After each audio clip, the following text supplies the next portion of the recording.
either doesn't return it or returns it with an objection, the committee usually rejects the nomination. President Trump calls it an ancient, probably unconstitutional custom after some Democrats have used the blue slips to reject or delay some of his own nominees. Fox's Ryan Schmelz on Capitol Hill. Texas Republicans unveil a new congressional map redrawn to create 5 more GOP-leaning districts in the U.S. House and boost chances of keeping control in next year's midterms. Should the new districts be adopted, it could lead to GOP candidates winning 5 more seats based on redefining districts in the Dallas-Fort Worth, Austin, San Antonio, and the Rio Grande Valley areas. Fox's Eben Brown. Some Texas Democrats in Congress accuse Republicans of voter suppression. America is listening to Fox News.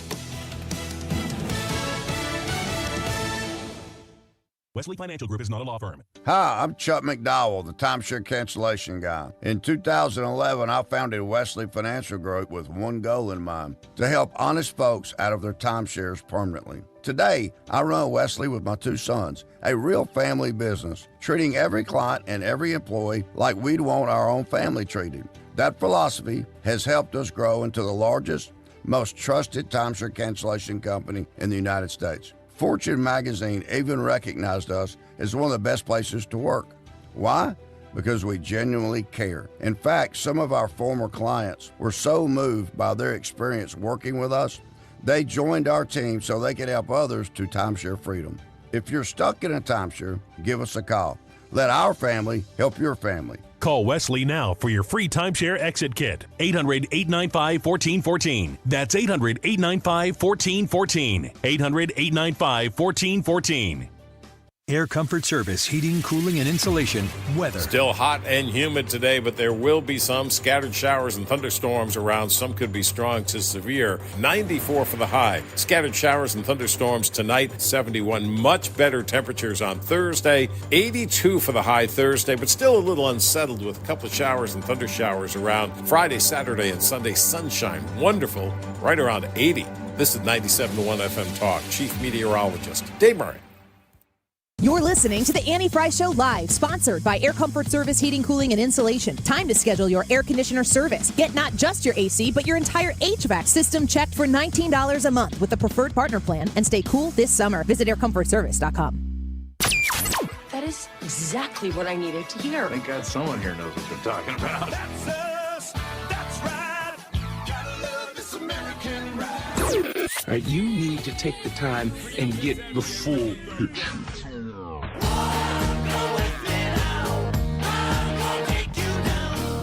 Oh, yeah, this is the moment you have been waiting for. Don't get me wrong, I love the ladies. I mean, they rev my engine, but they don't belong in the newsroom. Annie's out. Ryan and Brad are in. Goodness sake, kid. Keep your voice down. Your father's listening to the radio. This is the Mannie Frey Show. Yeah, and if you're hearing that intro and going, oh, really? I thought Annie was back yesterday. She was. It's a weird circumstance where, for whatever reason, I'm just going to assume that she was just screaming last night for no reason. I have really no idea, but her voice just completely went away. She warned us last night that it was getting kind of weak, and then this morning, it was gone. So here we are, filling in for Annie, and hopefully, again, she'll be back tomorrow. Had a good time with her return yesterday, and we always like it when the host is here.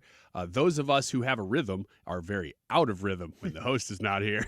My name is Ryan Wiggins, and Brad Range here. We're filling in for Annie today. A number of ways that I talked to Brad ahead of time. I said, man, it's weird because it's not a slow news time, but it's kind of a jumbled. There's lots of stories. And one of those that we were just talking about before we went on is that earthquake in Russia, or at least was outside of Russia, and all of the tsunami warnings. I don't know if you even saw this because I'm just catching up. Tsunami warnings for Japan and then Hawaii. Most of that now at this moment has been lifted. I don't know about Japan, but for Hawaii and for anybody in the United States, it doesn't sound like it's going to be a major problem for us. It ended up not being a major problem for Russia, at least it looks like, too. CNN says tsunami waves hit U.S. shores after 8.8 magnitude quake. That is a massive... Sixth largest ever in since we've been recording in recorded history. Yeah, that's the sixth largest earthquake that we have on record. strikes Russia's far east. Obviously, if it's in the Pacific, it's going to be the far east of Russia. It doesn't look like there's been a lot of damage even there. But that, we're going to be watching that. If something changes, of course, we will shift gears and be talking about breaking news. But it doesn't look like that's going to happen. A few other things, and I really wanted to lead with a story about the key players in the Russia collusion hoax. We are going to talk about this at some point in the show. I can't tell you exactly when yet because, like I said, everything's kind of fluid, just filling in today. But there are many people involved in this Russia collusion hoax. And I don't even know if calling it the Russia collusion hoax is the right name for it. I know Mark Cox is calling it Russia Gate. I'm like, this is criminal conspiracy to commit treason. It's bad. It's huge. And that's why I think we need to be talking about this. Great article here from Jonathan Turley. I know Brad's been working really hard to get Jonathan Turley on the show to talk about this stuff, but we're going to address that later in the show. I will say this, though. The way that we're going to lead is simply because it's very hot out, and I don't know why when it's hot, I would think the reverse would be true, but when it's hot, I see so many homeless people all over the place. And I haven't always worked in downtown St. Louis, but I have now here for 6 years. I've worked around all over St. Louis for a long time. And, of course, my town on the Illinois side, we have seen an increase in homelessness. The YouTube live chat poll question today is about that topic. This is a bigger topic, and I think today's a good day to do it. Is homelessness getting worse in your town? Yes or no? And one of the reasons that I'm asking that is because Trump just signed an executive order. If you didn't know anything about this, it's because there hasn't been a lot of reporting on this one. He signs a lot of executive orders. The man is a machine, even more than Pujols was in his heyday. This dude, President Trump, really does not stop. And so the news never stops equally. And things like this that are really kind of a big deal get glazed over. I pulled this article deliberately from a non-friendly news site, MSN, so you know the angle that they're coming at this. And the headline is Mixed Reactions Follow Trump's Executive Order on Homelessness. Some of the headlines you may have seen on this were about Trump reopening insane asylums. That is that's a crude way to put it, but that is kind of what's involved in this executive order. Let me give you the key points of this.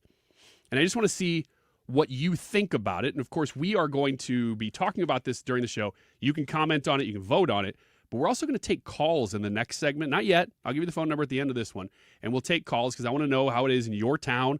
And really, if you have any suggestions, solutions, I think we're all open to them. So feel free. Be thinking about that as we're talking here. But the executive order itself says that the homeless be moved into long-term institutional settings for humane treatment of drug and mental health issues. Now, I'm not going to say I agree with all these, but most of these seem pretty practical to me. Homeless be moved into long-term institutional settings for humane treatment of drug and mental health issues. That's the first one. And let me say this. That alone is a complete departure from this term that I guess if you're in that scope of work or you're in that industry that deals with homelessness or charity or something of the like, there is a term called housing first. Have you ever heard of this, Brad? I've heard the term.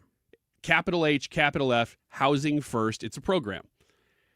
The approach to housing first has been the government's approach for at least the last 2 decades.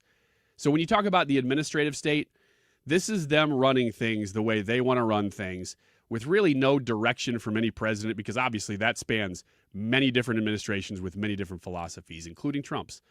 20 years of housing first. How's housing first doing? Well, I would think that it's not doing well, since my answer to the question is that homelessness is getting worse. I'd love to know what you think. But housing first is an approach to ending homelessness that prioritizes providing immediate and permanent housing to individuals and families, so putting them in houses. Yeah. Government housing, without preconditions like sobriety or treatment participation. So there's no prerequisite for you to do anything to get your free housing. That's housing first. It then offers supportive services to them to help them maintain their housing and address other needs like health, mental health, and employment. So there's ongoing, at least in theory, there's ongoing care or check-ins, but there's really nothing at stake for the person receiving the benefits. They just get free housing. And like I said, this has been going on for at least 20 years. Do you think it's working? I would have to argue that it is not. So Trump's EO comes along and says, we're changing everything. This is what I love about this administration. They are looking at every nook and cranny and saying, where's there a problem? How do we fix it? Will it work? We don't know. We never really know, but clearly it's getting worse. I mean, in my opinion, it's getting way worse. Like I said, haven't always worked downtown St. Louis, but in my time here, just in the last 6 years, it's gotten worse. Well, it's gotten worse here, but I'm noticing it, and it's like today's poll question, is it getting worse in your hometown? I'm noticing homeless people in my hometown, and it's a small hometown. And I've lived in Collinsville for a long time, so it's a good case study for me because I've been there for so long. We've always had a person or two in town that you almost would know their name, or they'd have a name. You'd be like old Crazy Joe or whatever. Yeah, like that, or there's Trench Coat guy, whatever. But it's the same guy or the same lady, and they're there for a long time, and maybe they even have roots in the community. Like maybe they grew up there and they just have mental health problems or drug problems, whatever. But now I'm seeing so many people that it's like, oh, there's the lady with the dog again standing at that same street corner. And then she's there for 3 weeks, and then maybe she moves on, and there's other random people. It's a lot more than it used to be.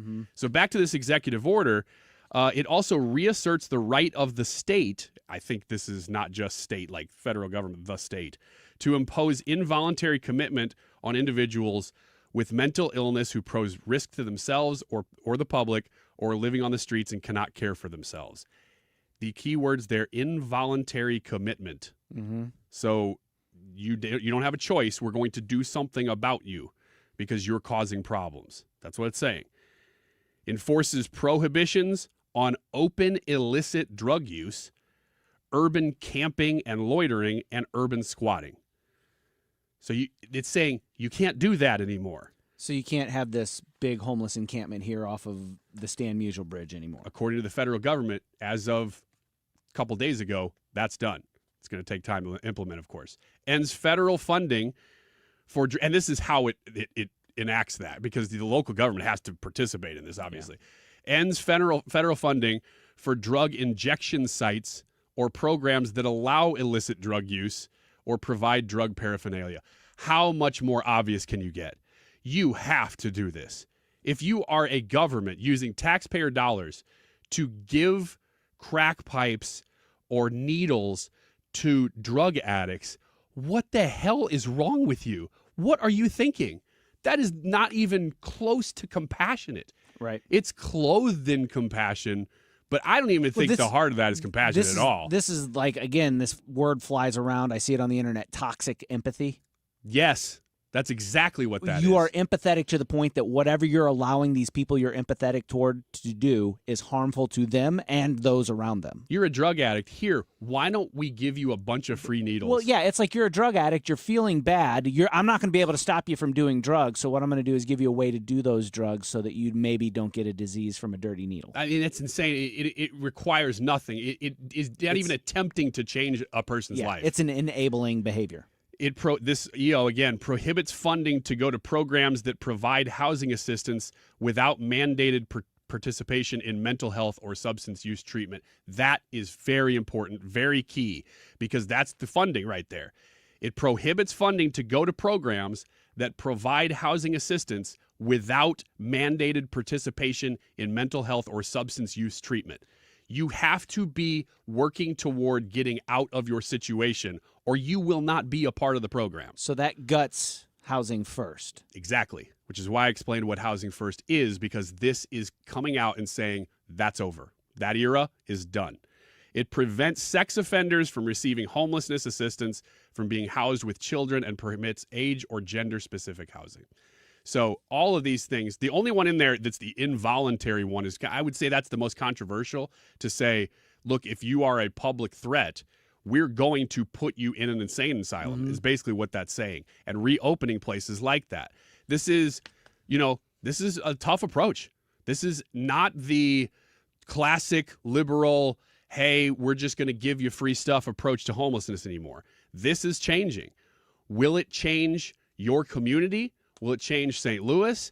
I don't know. It's going to take time. But I love to see an administration who's willing to see there's a problem and say, the government is actually part of this problem. It's not the sole reason that there's a problem, but it's part of the problem. I know in my hometown of Collinsville, there's a real and I think healthy debate going on right now.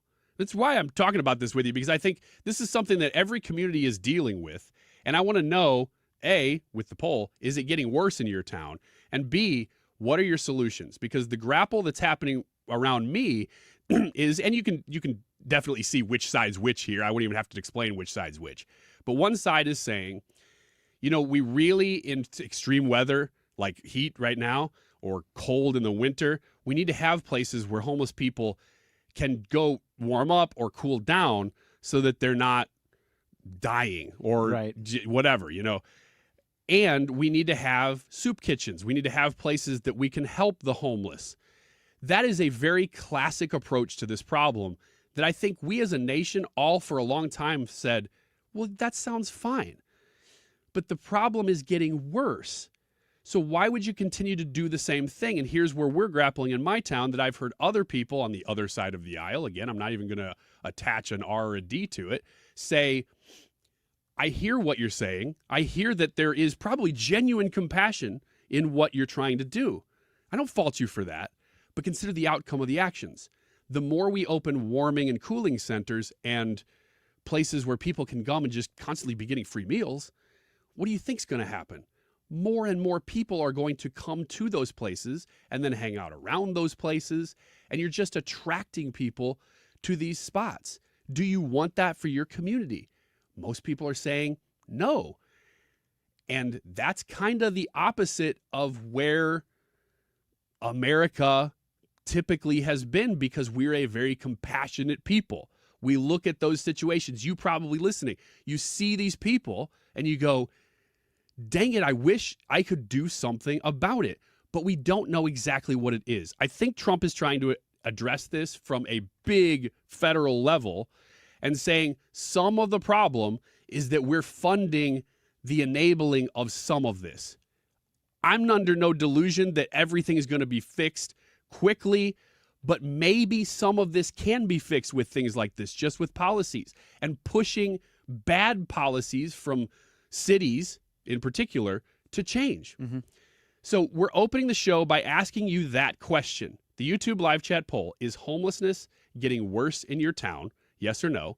I would anticipate that most people would say yes, but I'm really open to the idea if you're like, no, actually, we're not really seeing that. Maybe if you live out further rural, you're not seeing this at all. Great, let us know. We'd like to know. And then secondly, we're going to open up the phone lines for you to call in, tell us what's going on in your city, in this area.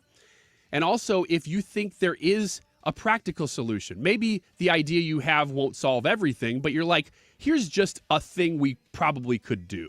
I'd love to hear that. Here's the phone number, 314-241-9797. We are going to open up the phone lines. Brad's going to hit that right now. 314-241-9797. Let us know where you're at, what you're experiencing in your town, and what you think about a possible solution. And we'll be right back. Talk lines are open now at 314-241-9797 or 866-455-9797. Are you nearing retirement and don't know if you have enough money saved to retire? That is scary. Do you have a written retirement financial plan in place? Well, when it comes to retirement planning, the trusted team at Financial and Tax Architects are the best. They've helped people all over St. Louis retire with confidence. And that's what you want. You want to retire with confidence. Now, they offer a one-night, 2.5-hour adult education class called Retirement Planning 101. They hold these at colleges over the St. Louis area and in Illinois. No cost, no obligation, just learning. And at this class, you learn how to avoid costly mistakes, how to maximize your income, how to reduce taxes in retirement. So call them today, 314-888-5101. Or visit fta-ria.com and take the first step toward a smarter retirement. 314-888-5101. Hey, it's Tom Ackerman. Where do you go for your annual eye health examination? Ophthalmology Associates, of course. Doctors Greg Birdie and Ranjan Malhotra. Dr. Robert Bersati, he's the one I saw. Or Dr. Andrew Royer. They are available to you and are there to take care of all your vision needs at Ophthalmology Associates. They're on Manchester Road, a half-mile west of 270. Your vision is their business at Ophthalmology Associates. In fact, many of their patients are doctors themselves. That's why they call themselves the doctors, Ophthalmology Associates. Are your eyes itchy and scratchy? It could be more than just allergies. They're the leaders in dry eye diagnosis and treatment. They're the leaders in LASIK and discussing those procedures. And if you're having difficulty reading or driving at night, you have glare from oncoming headlights, could be early signs of cataracts, and they can talk to you about multifocal lens implants. Ophthalmology Associates, youridoc.com. Are you looking for an easy way to get a daily detox? Active Liver is the easy way to get a daily detox to keep you healthy and feeling your best. You can find Active Liver in the vitamin aisle at your local CVS or online at Amazon or NewNordicUSA.com. Rooted in faith, grounded in family. This is the Annie Frey Show. Talk lines are open now at 314-241-9797 or 866-455-9797. There's something that was introduced in 2013 under the Obama administration, a policy called Housing First, which came from HUD. Much of the money that goes into homelessness around the country, it's actually federal money from HUD. This policy of Housing First decreed that any organization receiving money for homelessness is not allowed to require anything in exchange from homeless people, whether that is mental health treatment or substance abuse treatment, sobriety, any of those things. It wasn't allowed. We know that over 80% of people who are homeless have mental health or drug addiction problems. Guess what's in this order? Section 5, subsection A, quote, "These actions shall include, to the extent permitted by law, ending support for Housing First." This executive order ends 12 years of disaster on homelessness. It is an absolutely fantastic news for everyone around the country, especially all of us here in California. Well, there we go. That is one assessment of this executive order that has not gotten a lot of attention so far, but I think it's a game changer for the way that we treat homelessness in this country. We have, at least for the last 20 years, it's a change. We have opened the phone lines 314-241-9797, and we are full. So let's go first to Terry. Terry, where are you calling from, and how is homelessness in your town? I'm calling from Perryville, South St. Louis, about 80 miles. Okay. And 10 years ago, we had virtually no homeless problem here in town, never did. And then about between 10 and 15 years ago, it started, you see it moving, people moving in. And a couple things that I think that have triggered it. First of all, they have their own little communication network. And if they find there's a town that's taking really good care of homeless people, they find out somewhere else and they move down to that town. Oh, interesting. I've never heard that before. Yes, they have their own network of communicating, and you'll see them move in. And also the local sheriff's department, there's certain ones that cause it, they're mostly drug addicts, what they are. 90% of them are on some kind of drugs and mental health issues caused by the drugs.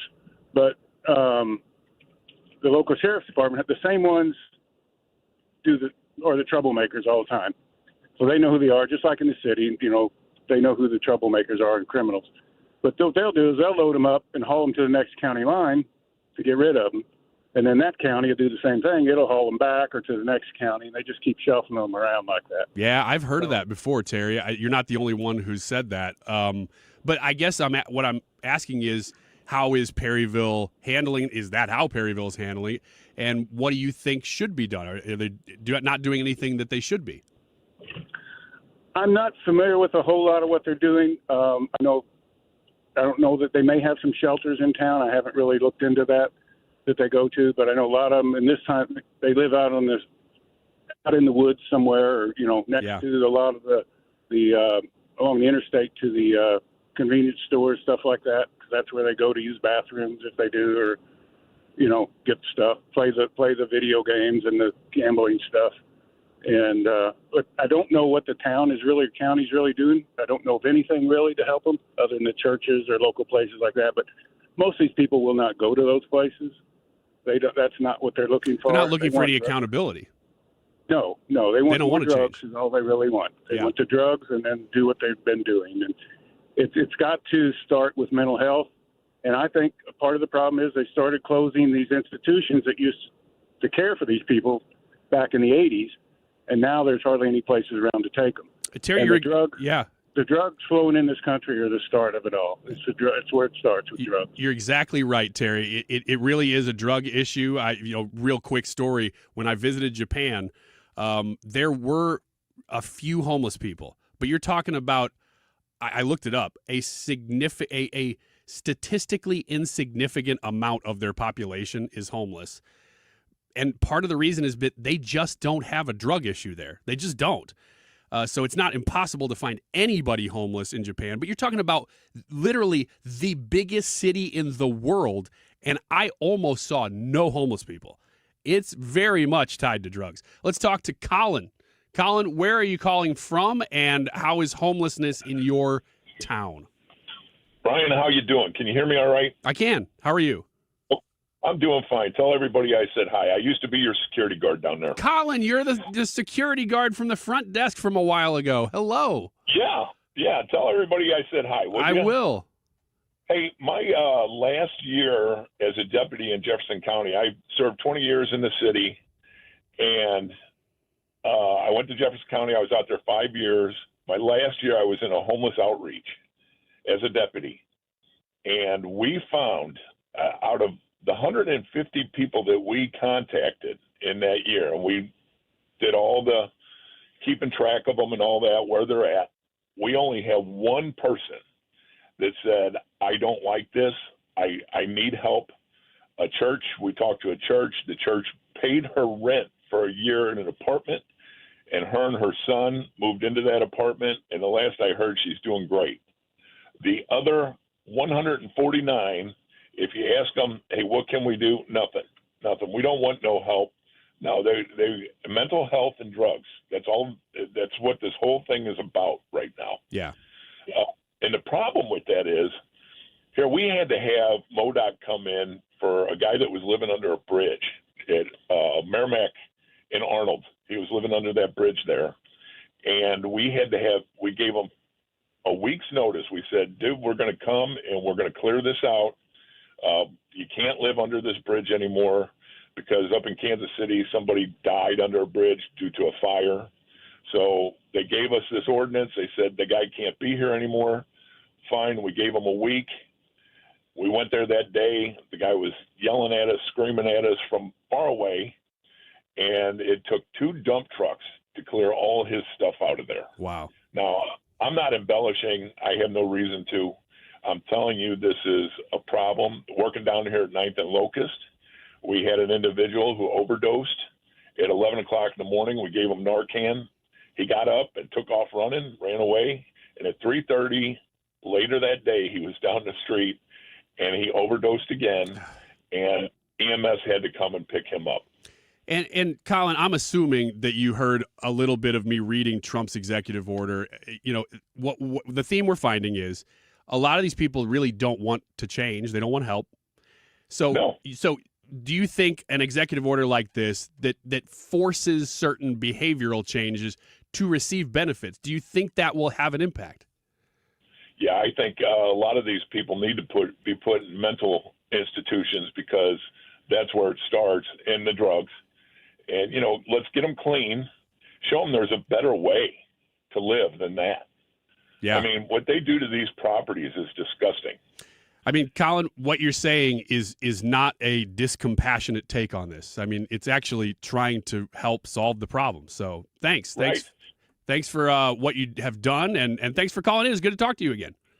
You too, man. Tell everybody I said hi. I will do that, Colin. Thank you. Let's go to Shauna. Shauna is calling. Well, where are you calling from, Shauna? How is homelessness where you are? Hello. I am actually a professional in homeless services and affordable housing, and I'm calling from St. Charles County, Missouri. Okay. I want to say, first of all, to your last caller, I absolutely agree with everything you said, except I would argue that not everybody wants to be homeless. I think once you're addicted or mentally ill, you lack the ability to make a choice to change, but that's one perspective. But what I do want to comment on is I've been in homeless services for decades.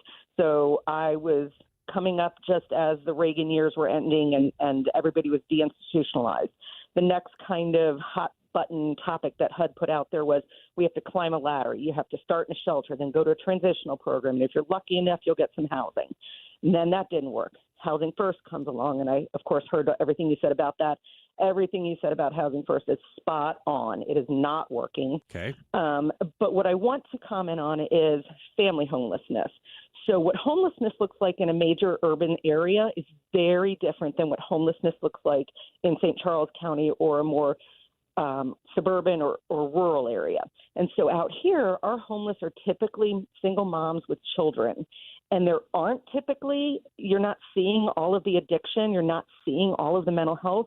What you are seeing is a lack of affordable housing. So people are living on the streets with their kids, in their cars with the kids. There's not one homeless shelter for families in St. Charles County. They're living in motels for thousands of dollars a month that could go to housing. So we need to look at what opportunities there are to maybe change zoning, to allow for smaller footprint homes in some of our municipalities, to provide opportunities. These are working people. Like in our county, we work in St. Charles, Lincoln, and Warren, but the working poor is really what it is, and they cannot afford anywhere to live. So I want to draw that distinction between what people typically think is homelessness in an urban area, which is not untrue, but people do not understand that your kids are going to school with kids who are being picked up at hotels because they're homeless. Shauna, that is a very important distinction, and one that I don't know that I would have really thought about, but I understand now that you're saying it. Let me ask you this, as somebody who works in this industry, what did you say your title was again?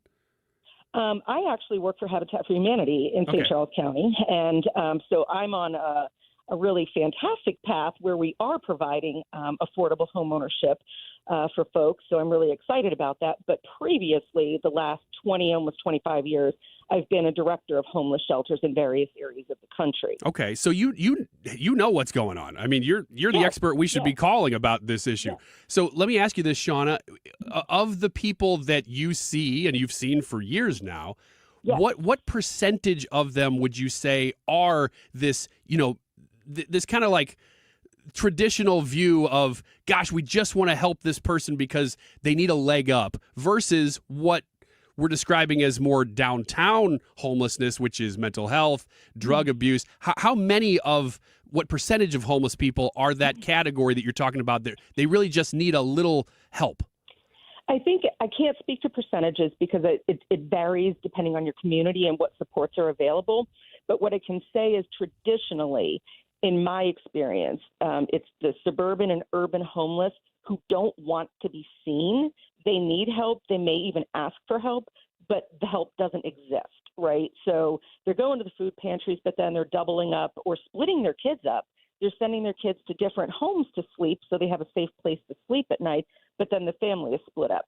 And then, so that's typically what we're seeing in a suburban area. Not always, because there are pockets in the suburban areas of, your encampments and your addiction and your mental health, but it's typically the vast majority are single parents, mostly moms, not always, with children that are underage. And again, in the city, I'm not saying that doesn't happen in the city as well or in urban areas, but typically you're going to see your individuals who are your what people consider stereotypical homeless people on the corner. So that's a distinction I don't think many people think of. And it's like, well, we live in St. Charles County, one of the most affluent counties in the state. Well, we don't have homelessness. Well, of course we do. They're hiding themselves. They're not panhandling on the streets. They want some dignity. They don't want their children to be seen as homeless.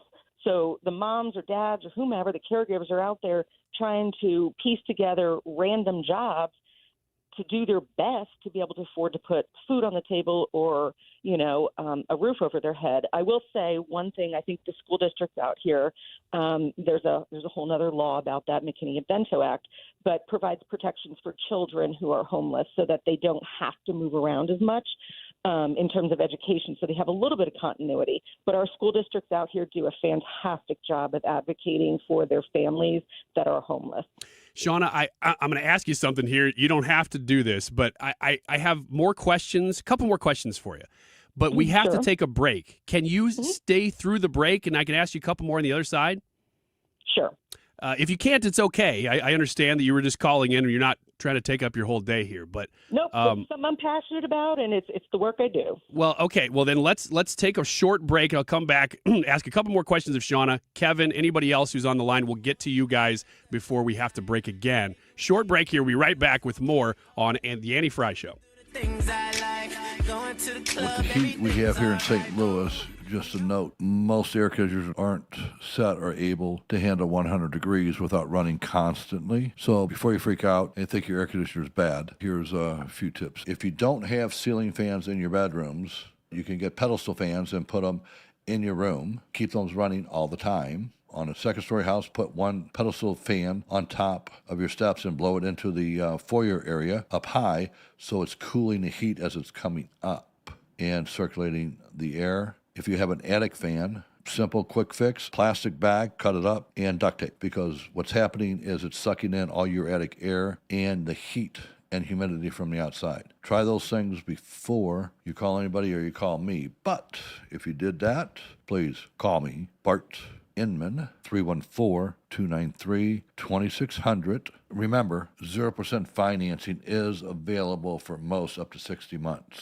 God bless. Because we have lawyers in all 50 states, I see lots of lawyers' ads. Most seem to be bragging on results, but are they true or misleading? For example, in some cases, a firm may try a case even though the at-fault party has no lawyer, then brag in the ad about their results. My son Matt got one for nearly $50 million, but we never collected one dime. Some lawyers may say they got a result even though they were sitting second chair at a firm like mine, and even though they had little to do with it. Happens all the time. All that glitters is not gold. At Morgan & Morgan, our results are real.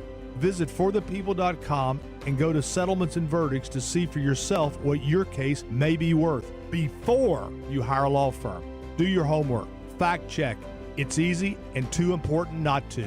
Morgan & Morgan, forthepeople.com. Injured? Dial pound law or visit forthepeople.com for an office near you. Well, today's YouTube live chat poll, is homelessness getting worse in your town? Jump on Annie's YouTube page, vote in the poll, leave us a comment telling us why you voted the way you voted, and we want to hear solutions. What solutions do you have to the homelessness epidemic? If you can do that, we might read that solution on the air. The time right now is 12:39, and this time check is sponsored by Jerry Kelly Heating and Air Conditioning. It's time for a $98 AC tune-up. From the gateway city to the front lines of freedom.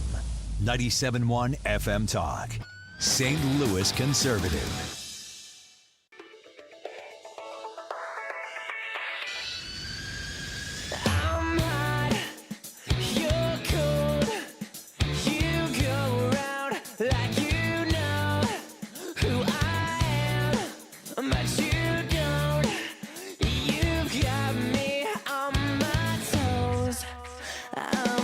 Thanks for weighing in on this topic. It's one that I think does kind of unite everybody in that we all know it's a problem, and I think we all know it's getting worse. We're asking you if it's getting worse in your hometown. It's part of today's YouTube live chat poll. Let's get right back to Shauna, who's worked in the industry or the orbit of homeless charities for, 25 years now, Shauna?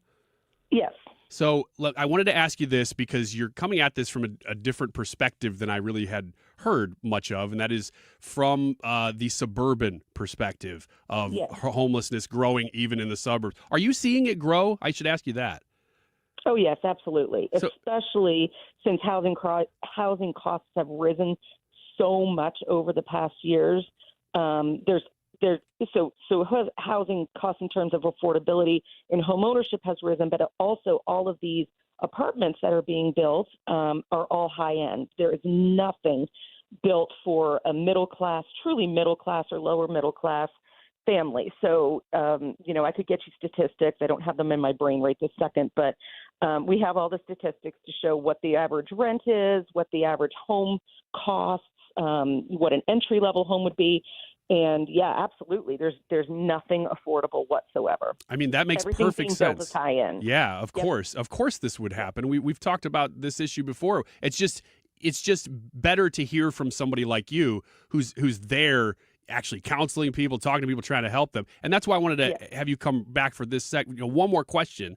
And the question is, Shauna, you said, at the beginning of your call that you really agree with a lot of what some of the other callers were saying, maybe even a lot of the aspects of the executive order from Trump on homelessness, and because it's providing accountability, it's forcing action on the part of the person receiving the benefits, I think is the general thesis there. But in a community like yours, in St. Charles, for instance, is it a local government solution to this, or is it more of a charity solution to this, or is it both? Both. It's a public-private partnership. That's what's worked in most communities across the country. You need the buy-in and from the government entities. Of course, they need to be invested. And I hate the word charities. I prefer nonprofits. Okay. But the nonprofits and the churches are very active in our community in St. Charles County. Everybody, citizens, neighbors, like I said, your kids are sitting next to, whether you know it or not, they're sitting next to kids who don't know where their food's coming from, who may be being picked up at a dilapidated mobile home park, and that's not safe for human habitation. So everybody has to be part of the solution. Everybody has to believe that it exists, because as long as you put your head in the sand, no progress can be made. Well, Shauna, on behalf of all of us, thank you for what you have done for multiple decades now. And I think we've gotten your information. So if we need to talk about this topic again, we will give you a call. Absolutely. Thank you so much for your time. I appreciate it. Thank you, Shauna. One of the things I love that she said there is that it's still in their community, but it's more hidden because, and here's the key point, because it's people that have dignity that don't necessarily want to embrace that as a lifestyle. Yeah. How important is that? That's incredibly observant of her to notice that, to point that out, because we're not going to see those people because they don't want to be seen. And that's actually preferable. Not that you're trying to hide anybody, but just that you have to have people who want to get out of that situation. And maybe maybe they've made a lot of bad decisions, and they're probably going to continue to make some bad decisions. But it starts with wanting to improve. If you don't want to improve, ain't nothing going to change it other than force, other than, okay, you have to go get a meal. Right. What are you going to do about it because you're not getting a free one anymore? Right. That kind of stuff. Last call on this topic is Kevin. Kevin, thank you for waiting so long. Where are you? How is homelessness where you are? I'm in St. Louis. Just talking what Sean was just saying, St. Charles, I see 2 or 3 homeless people. They're homeless. You can tell where they're camped out. But I've never once seen them panhandling out on the corner, which is different from the St. Louis area. Yes, it's very different. But I can tell. I was called in originally to say, I said my first close encounter dealing with personally with homelessness was in Austin, Texas. We went down to do some storm work, emergency storm remediation work down there a couple of years ago, and we did some work at a gentleman's house. He said, "You guys can clear a bunch of trees out of property." And I have this and that, and this and that. He said the homeless took this property over. He's run them out and tried to run them out. So the city is basically going to fine him and threatened at this point, after 3 or 4 or 5 years, threatening to condemn his property and take his property from him if he hadn't cleaned it out because of all the trash in it. there were 187 shopping carts in that property. I don't know, it's like 2 or 3 acres. They've been there so long, the trees have grown up through the shopping carts. So, but your friend owns this property. He just either doesn't know what to do with it or what. Well, he's tried with the authorities and said, hey, they say, hey, you can't have this homeless encampment. They have tents, so you can't do that. He says, I'm not doing it. They're trespassers. Can you please get rid of them? But Austin, Texas, the bastion Texas Central for man bun, skinny jeans, and liberal feelings, the police refused to run the people off his property. Gosh. They refused to help him. The government down there, agency, refused to help him. This guy was stuck paying thousands. I mean, we charged him $17,000. Basically, he wanted to go in there and clear all the trees and brush out. Just didn't have anything to hide behind, so they could, just open flat property. Because he's going to spend all this money, or else lose the property, or pay thousands of dollars in fines. Because the city said it's your problem, and we're not going to help you. So he's supposed to post an armed guard on this empty lot that he's got to keep people away? Yeah, yep. He had a lot he purchased to eventually build on it over time, but the way economics worked out wasn't happening in a timely manner. But after a few years, these people just moved. He said there was a fence up, there's a gate, they broke the lock, they cut to the fence. He said you can't keep them out. So I tell the police, hey, if you see them in there, run them out. Well, we can't do that. There's no law enforcement, and then they want to blame him because they're not doing anything. They want to tell him, well, if you don't get this place, people are complaining about how dirty this place is. He's like, well, no kidding. Yeah. There's a bunch of people, these homeless people taking it over, and you're not doing anything about it. I've told you, and that was the whole problem. Was the government doesn't? The liberalism, I think, was like, well, we don't want to be seen as the bad guys running a bunch of homeless people out of their tents and out of the little tent town. Yeah, nobody wants to be the bad guy. Yeah, nobody wants to do anything forceful. Nobody wants it next to them. But they don't want to help anybody that has, suffering from this. So I'm just kind of like, I hate to see it. And I can tell you, people say that everybody's, so many weeks away. If they lose their job, they're this many months or weeks away from losing their home. You have no idea, because I work in the trades, and there's guys out here in every kind of construction trade. And you tell the employers, the small company employers out here, I've got guys that are consistently broke. I don't care if you pay them $500 a week or $5,000 a week, they're always going to be broke. And no matter what, they always have their cigarettes, their booze, and their weed, and a lot of them have the gambling going on, but they're 2 months behind on payments on everything. Yeah. Well, that's what we said. It's a mindset of self-indulgence anymore. It's like the younger generation is like this in self-indulgence. And it's just too easy. And it's like they just have no self-control. Well, Kevin, I appreciate the call, and thanks for waiting so long to talk. All right. Thank you. All right. Those are real issues, too. I haven't even quoted this. So this is from that same article that I read the Trump EO from. It's from MSN. I said that at the beginning of the show. So this is not a right-leaning publication talking about this and saying, well, there's some good stuff in here, which means it's probably a great executive order if they have to admit even that there is a positive silver lining to it. But they interviewed this lady, kind of to Kevin's point here, from Colorado. It doesn't say what city, but she's the Chief Communications and Public Policy Officer for the Colorado Coalition for the Homeless. She said that she hates this order. My guess is that it's because she's operating under a certain modus operandi, and that's got to change now because the money's going to dry up if it doesn't. Yeah, the money changes. But she says, quote, "We are very disappointed to see that the administration intends to take this very enforcement-driven, criminalization-focused, punitive approach to homelessness, which we know from decades of experience does nothing to actually solve homelessness. We know that forced recovery very rarely works for individuals." Well, duh. You're not talking about... So does, not recovery. So does just giving them everything and saying, you're fine. You're not doing anything. No. So that's very disingenuous. And there is a political solution to this. I like what Shauna said. It's like it's not just political, but there is a governmental angle that has to be supportive of the overall goal. Otherwise, you're just spinning your wheels in a place like Austin, like Kevin was just talking about. Right. All right, we're long. We're going to take a very quick break, and we're going to come back with Wiggins America, which will be led by Irfan today. Stick around. We'll be right back. Let's show our appreciation for local heroes. Mark Cox here. Nominate a first responder and their department could get lunch from Grill Master Tony's. I'll personally deliver it. Share their story at 971talk.com. Nominate them today. The success you've already had matters at University of Maryland Global Campus because we're a school for real life. An accredited state university, UMGC lets you earn up to 90 credits toward a bachelor's for prior learning and relevant life and work experience, or transfer up to 12 credits toward a master's. We offer affordable tuition and online and hybrid courses. Classes start August 13th. Apply now and save with no application fee.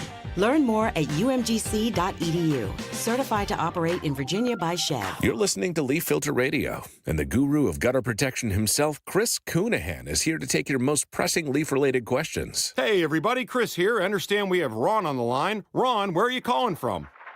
Uh-oh. Ron, are you calling from a ladder? Well, I was.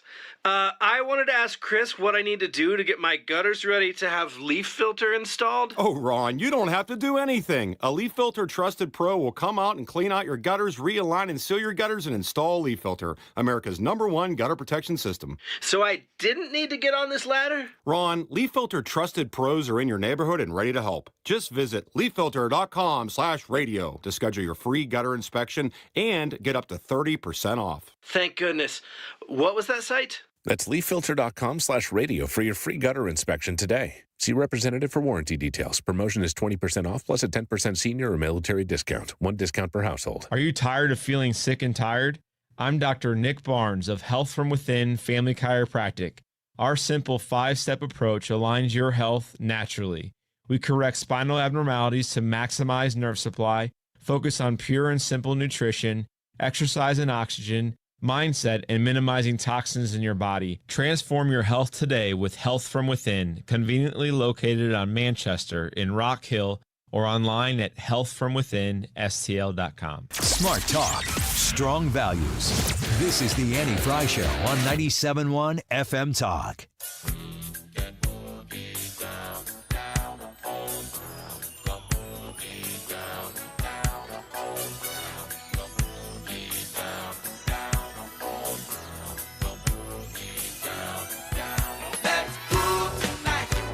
Nice. What's this?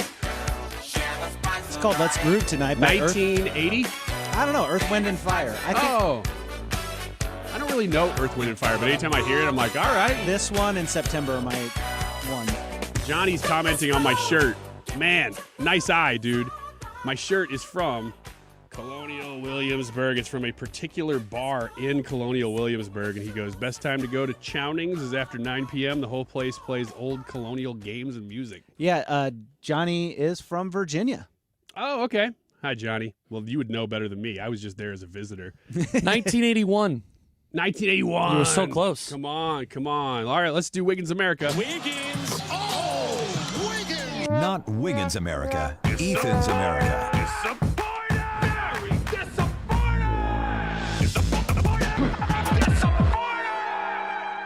Ethan's America. You know, I forgot for a brief moment that was my intro. It is. It's just, you know what, though? It really helps you because the bar is so low now that people are like, oh, this is going to suck. And then if it's decent, they're like, dang, that's pretty good. What if it does suck? Under promise like, and over deliver. I mean, whatever. then it's just par. You know, you're just shooting par. Par's not bad. I guess you take par when you. Par's pretty good at golf. It means you're decent. Look, we're patriotic. We're conservative. Give us an eagle. You got 2 minutes. Oh, yeah, I do. Well, you know, my thought going into today was how can I try and really rip out Ryan's heart? And in doing so, you have to speak on something that is of his heart. And we all know that fast food is on Ryan's heart. Darn right it is. It's on his mind all the time. So it's in my heart, it's in my soul. This article is the #1 unhealthiest order at a bunch of major fast food chains. Have you picked the worst? I mean, we don't have enough time to really do 30 of them, but can you give me the I never highlights? said 30. I just said a lot of them. Well, I knew there was a lot. So I'm going to pick out a couple of them. Let me ask you this. What is your favorite fast food restaurant? Let me see if it's in here real quick. I think we've talked about this before. Did we all land on Taco Bell or That's Chick-fil-A? your favorite? I don't know. Favorite fast food restaurant? It's hard. Man, Burger King's there if you can find a nice Burger King. Oh, my gosh. I think you might be one of the only people I know that would say that. Yeah. For Taco Bell, do breakfast crunch wraps with sausage rank for you? They're not bad. I've had them. Is that one of the worst? It says that this is the worst, most unhealthy thing on Taco Bell's menu. Why? It says super high in calories. Mm-hmm. The saturated fat is high. An insane amount of sodium, 1,200 milligrams of sodium. The flour tortilla is made with bleached, enriched wheat flour, which lacks the nutrients found in whole grains, and also contains shortening, which is high in unhealthy trans fats. I don't think there's 1,200 milligrams of sodium in salt. How is that not just salt? A crunch wrap is where salt gets its saltiness. Oh, okay. They mine a crunch wrap. It says overall, the combination of refined carbs, unhealthy fats, sodium, and additives to make this fast food breakfast item an unhealthy choice if consumed regularly. That unfortunately, we don't have any time for any more. People are commenting on that particular dish, though, and one dude is saying in the chat things that I can't read on air because they're so profanity-laced about how much he loves that dish. All right, maybe we'll come back to these. Maybe not ripping out your heart so far, but definitely some of the people's. But we've got Kendall Qualls coming up next about the crazy brawl, the racial thing in Cincinnati. Stick around. Hey, it's Mark Reardon with news for listeners who, like me, want to learn more about Bitcoin. Bitcoin Ben's Crypto Club is coming to St. Louis later this summer. The Bitcoin Ben Crypto Clubs teach members what Bitcoin is, how to buy it, how to safely store it, and how to avoid scams. And we'll connect with others like us who want to learn more about crypto. St. Louis will be the 7th club nationwide and Ben's hometown. If you want to know more about Bitcoin, you need to know Bitcoin Ben. Learn more at bitcoinben.io. That's bitcoinben.io.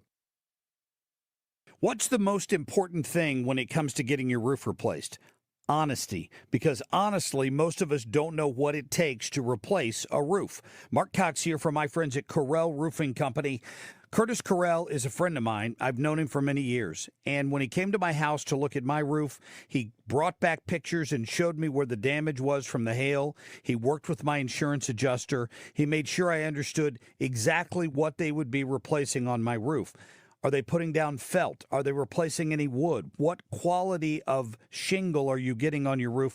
These are all questions most of us don't know to ask, so you need to be able to trust the person who is doing the work for you. You can trust Curtis Correll. He's got crews with over 20 years of experience. He pays attention to detail with quality materials and workmanship. Call him at 314-222-9529. That's 314-222-9529 or Correll Roofing Co. on Facebook. Attention St. Louis Medicaid members. If you need assistance with daily living, you can receive a free service from Freedom Care in your own home from a loved one who lives with you. With Freedom Care, you decide who provides your daily care, helping you with preparing meals, bathing, laundry, transportation, and more. A family member or friend that gets paid weekly. This Medicaid program is available to eligible St. Louis residents. New to Medicaid? The Freedom Care family will guide you through enrollment, making it stress-free for patients and caregivers. With over 7,000 five-star Google reviews, we've perfected at-home care for Medicaid members and caregivers. If you live in the St. Louis area, this service is available through Medicaid, and with our InstaPay app, caregivers can choose to get paid weekly. So go to freedomcare.com now, or for faster service, call 314-697-4912. 314-697-4912. That's 314-697-4912.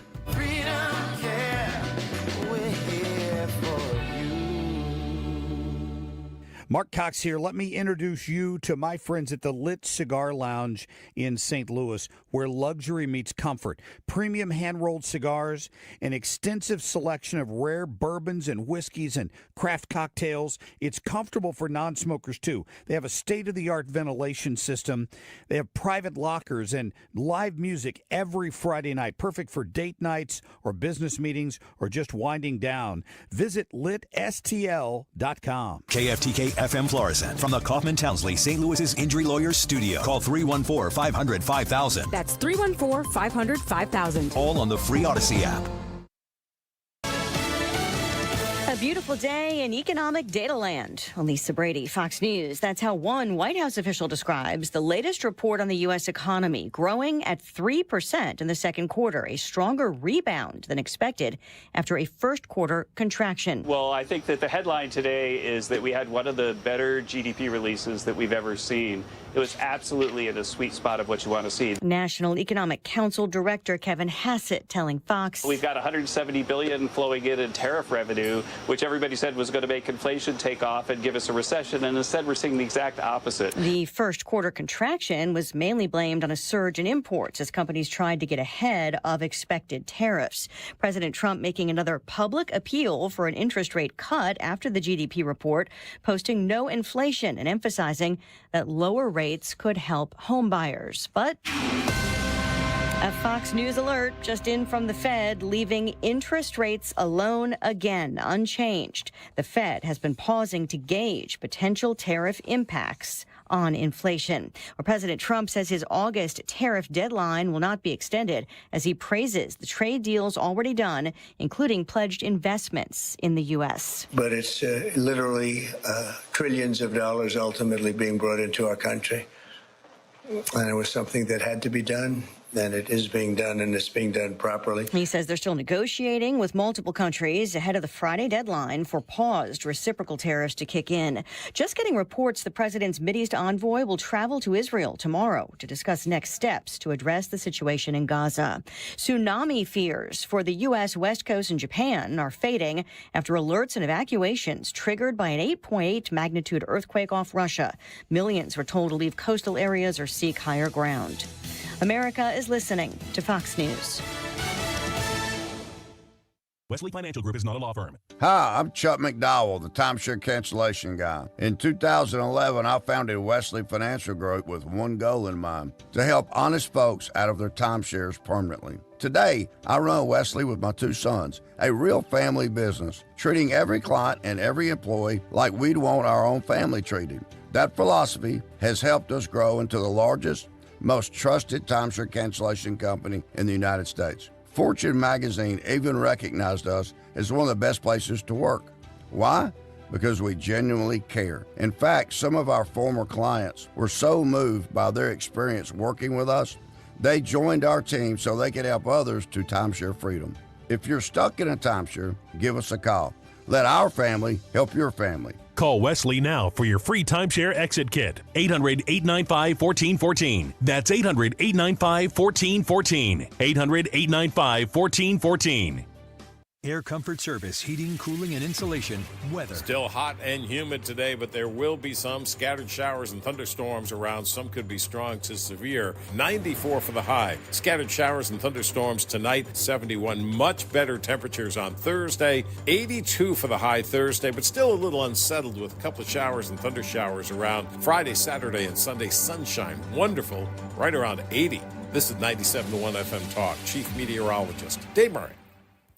You're listening to the Annie Frey Show Live, sponsored by Air Comfort Service, heating, cooling, and insulation. Air Comfort Service is hiring licensed journeymen. Don't have a journeyman license? Air Comfort Service will help you get it. Get guaranteed hours year-round and more. Apply online at aircomfortservice.com. That is exactly what I needed to hear. Thank God someone here knows what they're talking about. That's us. That's right. Gotta love this American ride. All right, you need to take the time and get the full picture.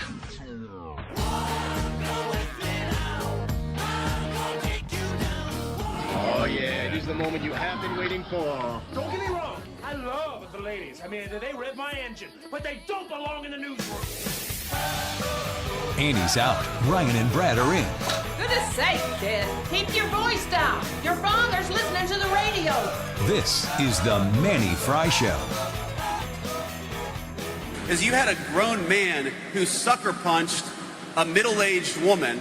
And where I come from, at least, when you have a grown man who sucker punches a middle-aged woman, that person ought to go to jail for a very long time. And frankly, he's lucky there weren't some better people around, because they would have handled it themselves. But if they're not going to handle it, the cops in Cincinnati, the law enforcement, you've got to prosecute people. We've had way too much lawlessness on the streets of great American cities. We have got to make great American cities safe again for families and children. If you want to take your wife or your children out for a meal, you shouldn't be worried about street violence. And the only way to destroy that street violence is to take the thugs who engage in that violence and throw their ass in prison. That is the Vice President of the United States, J.D. Vance, coming out with some strong language against this stupid, brutal attack. You know what's crazy is that we're talking about this because it's on video. How many times do things like this happen that nobody's recording anything? And this is a very, very disgusting display. I'm assuming when I'm saying this that you've seen the video. Yeah, I've seen the video, and stuff like this happens even when people are doing it, and that's the first thing people do is they get their phones out and they film it. I guess nowadays it is.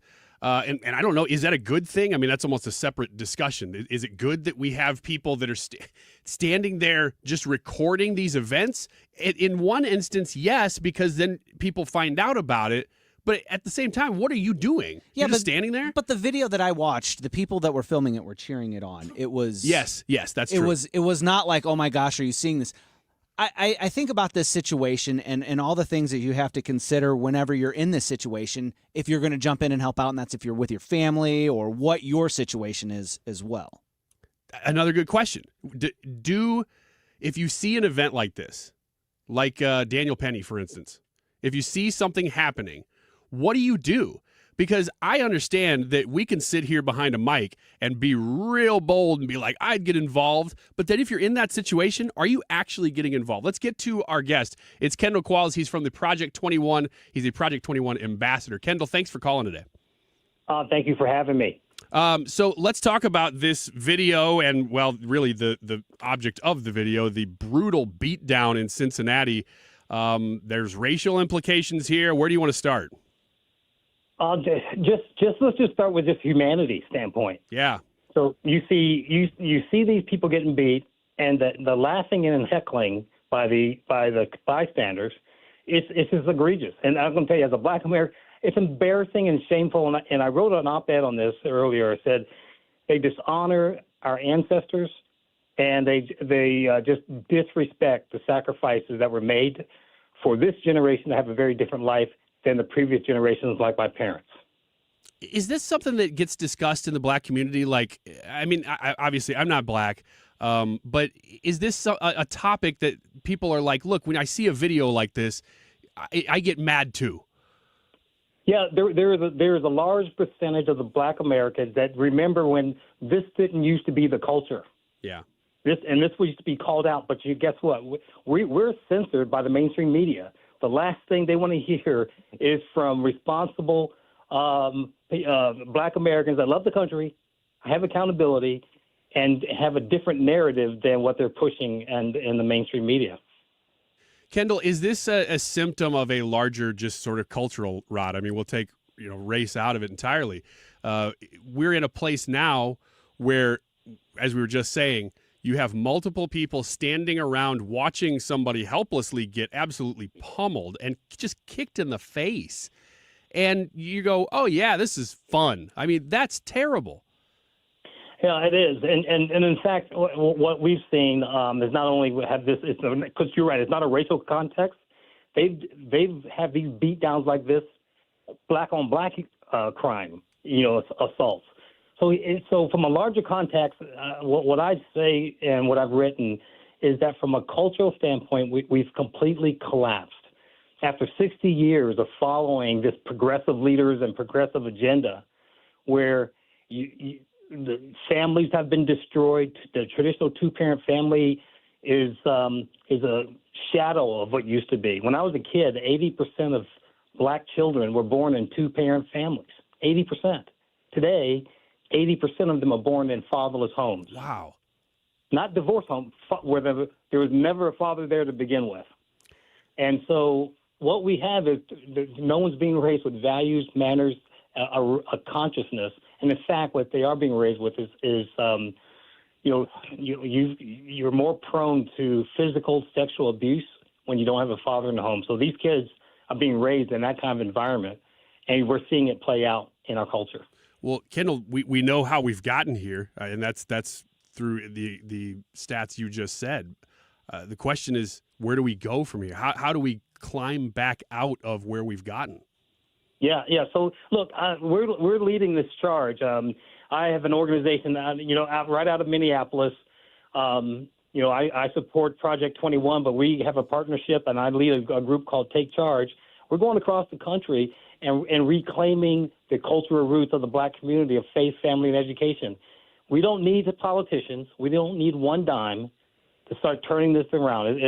We've walked away from our Christian roots, and we thought we'd follow the government promises of free, rent, free apartments, free, give away this monthly stipend. You don't need, as long as you're not married and there's no adult male in the home, you can get all these nice trinkets. Well, it led us astray till we completely destroyed the culture, and we're nothing like our parents or grandparents were when we had a functional culture, even though there was systemic racism, especially in the southern states. What we have today is a complete travesty. Kendall Qualls is on the phone with us. He's a Project 21 ambassador. We were talking in the first hour of the show today about homelessness and some of the root causes of it. And that a lot of that kind of bleeds into crime as well. But we had an expert that called into the show and was just explaining, look, this is a big cultural issue, just like we're talking about here with crime and with fatherlessness and leading to crime. And she was saying that it really is a public-private partnership that needs to happen here. It's morals, it's the church, it's people, preaching reality of truth and right and wrong, but it's also that the government can't subsidize the wrong. And it sounds like you're saying that same thing about this issue. Well, absolutely. Here's a travesty around this, and like I said, we're starting a movement within the black community around this, and here's a travesty. The people that we thought were our friends, the NAACP, the National Urban League, the Congressional Black Caucus, these are the black elected officials in Congress that they're all Democrats. This decline of the two-parent family that's happened over 60 years, there's not been one national attempt to reverse the trend. Not one. They don't want to reverse it. And they've been keeping people poor and ignorant for 60 years so that for their own political power, greed, and positioning. And it's been horrific. I know because I came out of it. I escaped it in my own lifetime. Unfortunately, my siblings did not. And there is a pathway that works, and there is a formula that works, and it's the traditional American culture, and even more so, if you happen to be a Christian, the formula works. Now, this is not a prosperity message.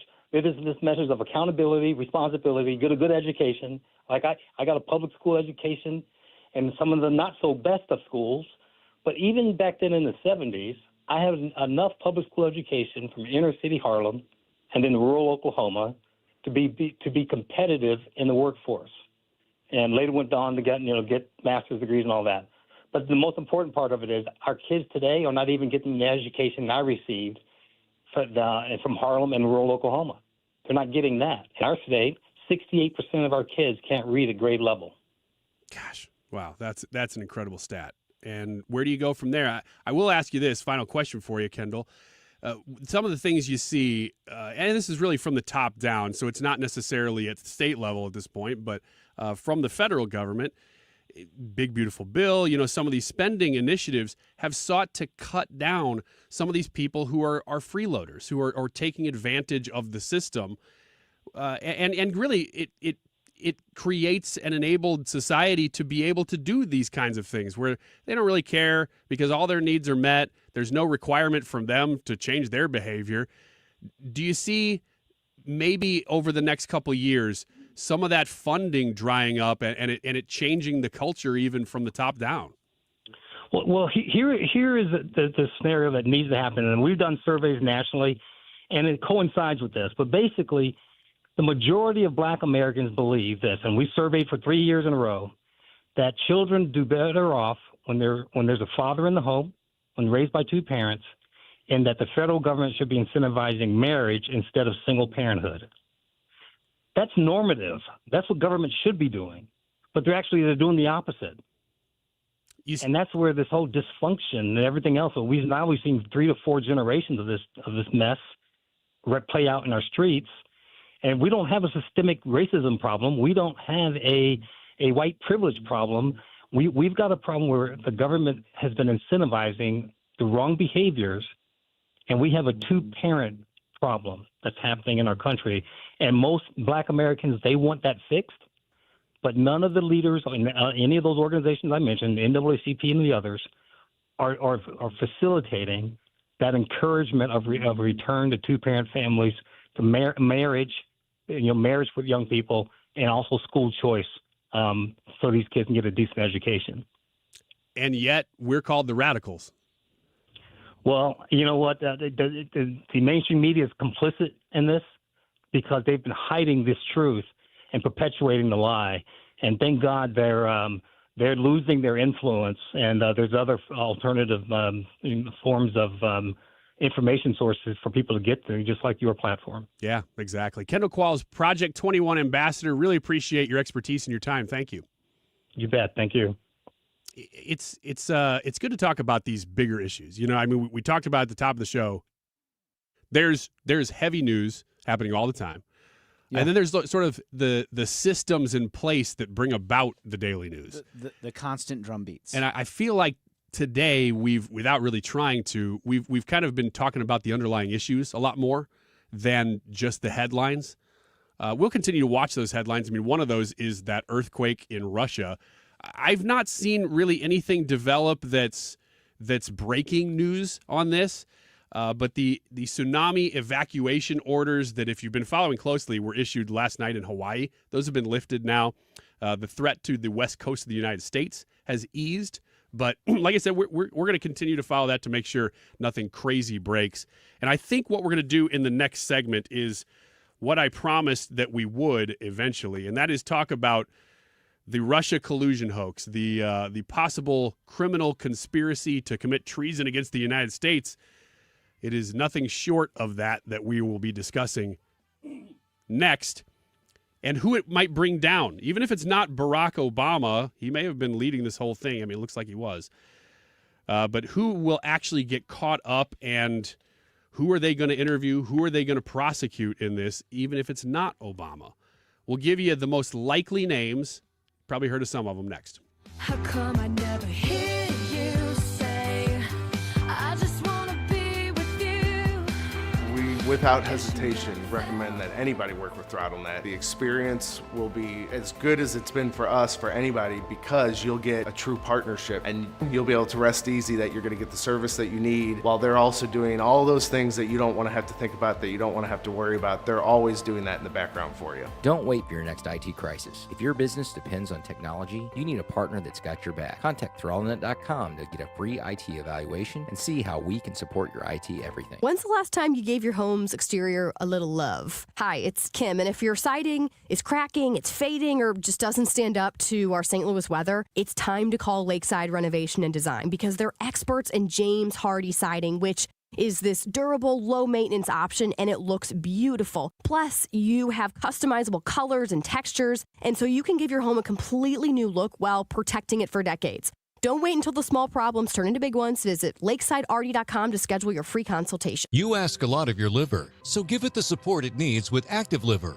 Active Liver provides an easy daily detox. Go to NorDicUSA.com, Amazon, or ask for Active Liver at your local CVS. New you, new Nordic. Annie Frey is back because truth doesn't take a break.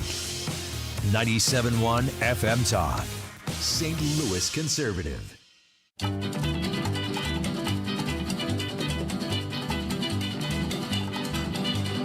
Bright light city, gonna set my soul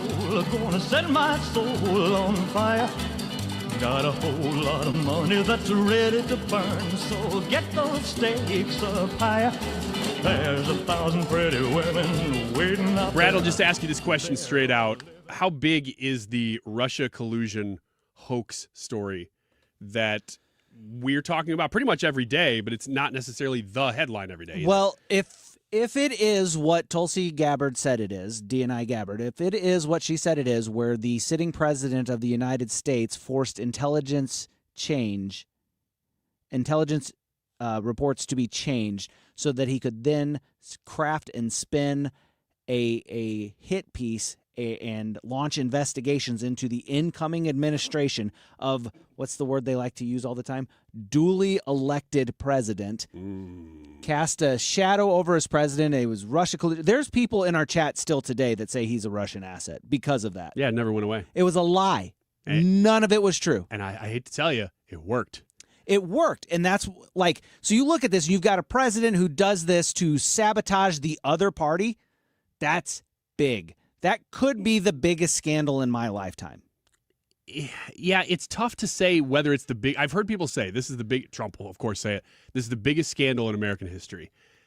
It's possible that it is. Yeah. You know, a lot of hyperbole. Trump is always saying it's the biggest ever. It's the worst ever. It's whatever. It's what he does. But when you compare this to other scandals, I mean, compare it to Watergate. That's not within my lifetime, but within a lot of people's lifetime that we know and are listening. It's bigger than Watergate for sure. Because this is an ongoing lie that they all colluded on and then agreed, yeah, we're all going to say the same things. And then they lied for years and years and years. What it is a framing. They have framed the president of the United States for crimes. And they continue to say, yes, that's what they won't admit. Right. But all of that stuff we said, all true. But even though it's obviously not. It's not just that. In doing that, in doing what they did, you had the head of the CIA, the head of the FBI, I forget what Clapper was. Yeah. You know, all of these guys. You had all of these people, the heads He was the DNI. DNI. You had all of these huge, important figures ahead of these important government agencies that we're supposed to have trust in. We're supposed to trust the CIA to be able to do the investigation things and the clandestine things in the world to keep us safe. And now we can't trust them anymore. Yeah, it's a huge loss of public goodwill. And for what? Of anything.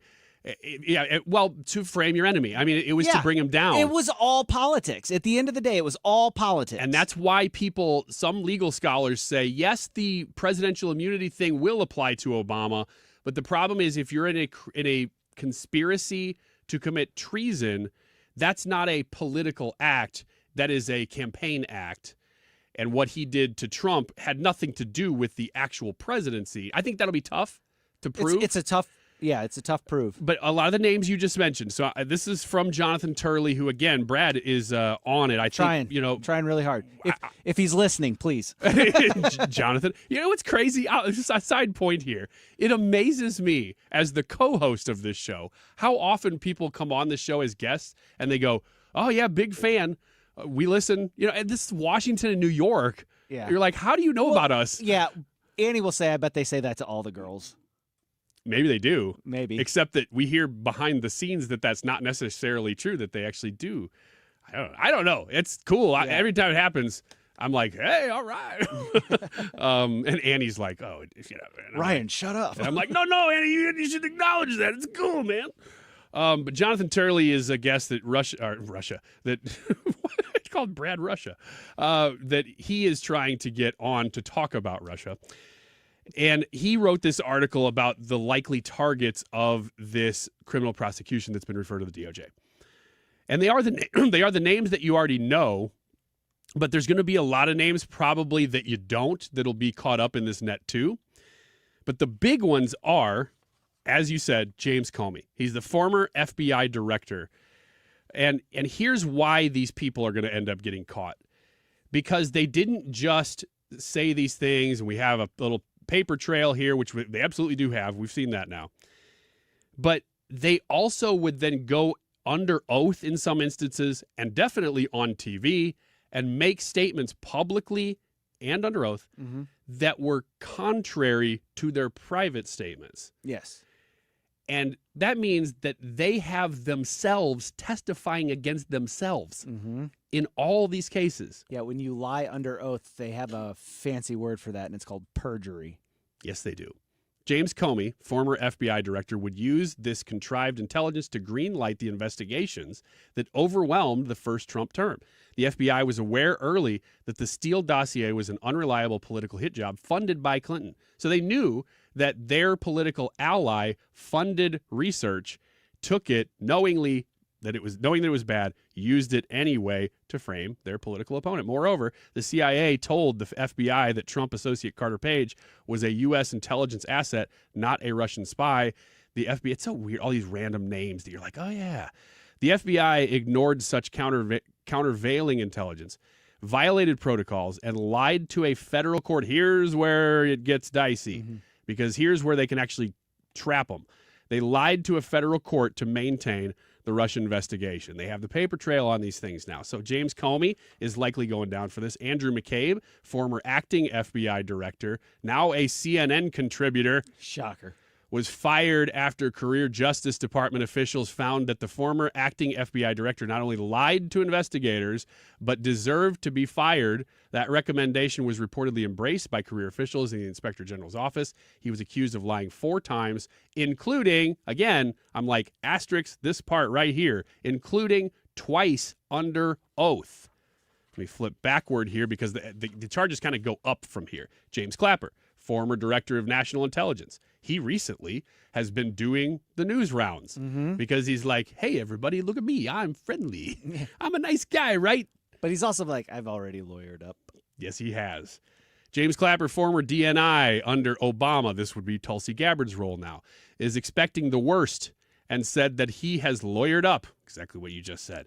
Clapper was in the briefing in July 2016 when Obama was told that Clinton was planning to create a Russian conspiracy narrative. This is not like deep web stuff. Right. This is coming from Fox News. It's coming from Jonathan Turley. These people know what they're talking about. This is breaking through in a big way, and it's going to continue to. Guys, pay attention to this story. It's going to be huge. That's why we're talking about it.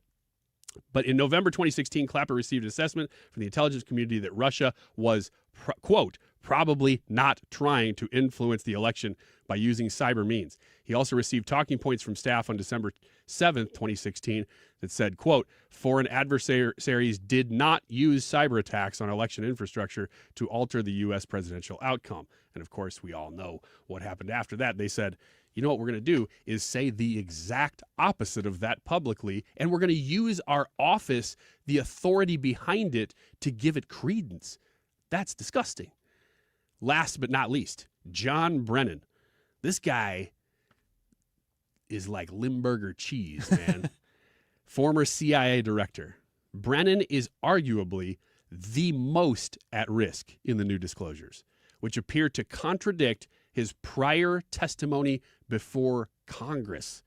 On May 23rd, 2017, Brennan testified that the infamous Steele dossier wasn't part of the corpus of intelligence information that we had. Pause right there. The other people in this case were openly saying that it was. Then he comes out under oath to Congress, I think under oath he was testifying, and says, no, that wasn't even something we used. That's provably false. It was not in any way used as a basis for the intelligence community assessment that was done. However, the new material shows that Brennan was the key figure insisting on the inclusion of the Steele dossier in an intelligence assessment, suggesting that the Russians did influence the election in favor of Trump and using that as a core document. It is like cut and dry with John Brennan. If this guy doesn't go down, ain't nobody ever going down. Now, whether that all ends up entrapping Barack Obama, that's the big question. I will say this, while that's intriguing to me, I'm not as concerned with perp walking Obama. No. It's not to me about optics. This really is about justice for this case and any future attempt to do this kind of crap. There has to be some sort of teeth to these laws so that other people don't do it. Because if there is no prosecution, if they did this and they get away scot-free, then the next time they're going to do it again, and the other side will do it again, and then it'll just be a perpetual cycle of both political parties, which is third world banana republic stuff. And This is one of the things, back even whenever Trump was on trial and they raided Mar-a-Lago and all this other stuff, there's some speculation out there. I don't know if you've heard this or not. I have. That the reason they raided Mar-a-Lago is because they wanted the documents that Tulsi just released. Yep. They were trying to get those and back. they didn't get them. So anyway, back to my original point. I'm mad that this is what the left is doing to our country for no other reason other than we want to stay in power and we want to stay in control. And a group or an organization or a person that wants to stay in power that badly doesn't need to be anywhere near that power. Yeah. This is a huge, huge case, and it's not going away. I think we asked a YouTube live chat poll about this last week at some point when this was like the headline, probably last Wednesday, week ago, because Tulsi gave her press briefing that day. Do you think anybody will be held accountable for this? Because the crime itself is clear now. The mainstream media is very, they're trying to talk about it in terms that don't really matter. Bringing up, well, later Congress determined, I hate this argument because it's so easy to poke holes in, but nobody will ever do it. Later, Congress determined that there was Russian collusion in the election. And even Marco Rubio signed off on that. And they'll bring that up. Well, guess what? That was based on this faulty intelligence. Yeah. That's the point, is that they even misled Congress. Right. And back to my original point, these are supposed to be institutions that people can trust to make wise decisions for the safety and security of the United States. Congress trusted these people to give them good information. So they looked at the bad information and said, oh, this is what you came up with? Well, then we see where you're leading with this. We'll agree with it because we think you're trustworthy. They clearly were not trustworthy. Mm-hmm. And so all those statements from people who were like, well, I think there is Russia collusion. Lindsey Graham, you said in 2017 you thought there was. It was based on this bad information. That's the point. Yes. So I don't get how you could be such a bad, stupid journalist that you wouldn't get. I mean, I guess I do. That you wouldn't get that that's the point of the case, is that they misled they misled everybody. Yes. Will anybody actually be held accountable? I think in the poll, you guys said no. Some people were saying yes, but it's because we've seen this play out several times where something happens, everybody gets in an uproar about it, and then nothing really happens. I personally believe that is about to change. They wouldn't have gone public in the way that they did with this, with Tulsi coming out doing several interviews, really every day last week. Mm-hmm. She was on a different network talking about this, even in some unfriendly territory.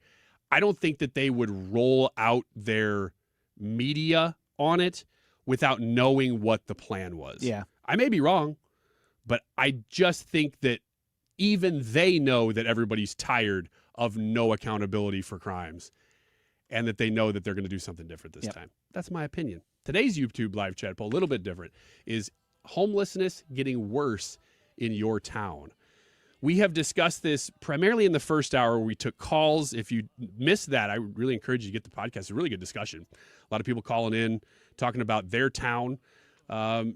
People chiming in online, even right now with the YouTube live chat poll. Is homelessness getting worse in your town? We're talking about solutions even to that problem.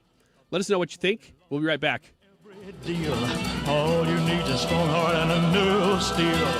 When you enter a place of business, you're owed a legal duty that the place of business is safe for you to shop in. I'm John Morgan of Morgan & Morgan. If you suffered an injury at a place of business, our duty is to protect you after that harm. Morgan & Morgan, for the people.com. Hey, it's Bo Matthews, and Missouri Brush Control is helping landowners reclaim their property with forestry mulching. If invasive plants and trees have overtaken your land, Missouri Brush Control will mulch vegetation where it stands with specialized equipment that is efficient and eco-friendly. Selective land clearing like this can help you maximize your property's value. Enjoy your land like you've always dreamed of. Check out our website or Facebook page for before and after photos and videos of our projects. Learn more at MissouriBrushControl.com. That's MissouriBrushControl.com. Hey, it's Mark Reardon. If you're nearing retirement or already retired, call my friends Thomas Helbig and Bob Kershaw with the Retirement Advisory Group. They'll show you how linking to the market is much safer than owning the market for your retirement savings. They're the official financial advisors of my show. Go to retirementkey.com. It's time for a $98 AC tune-up.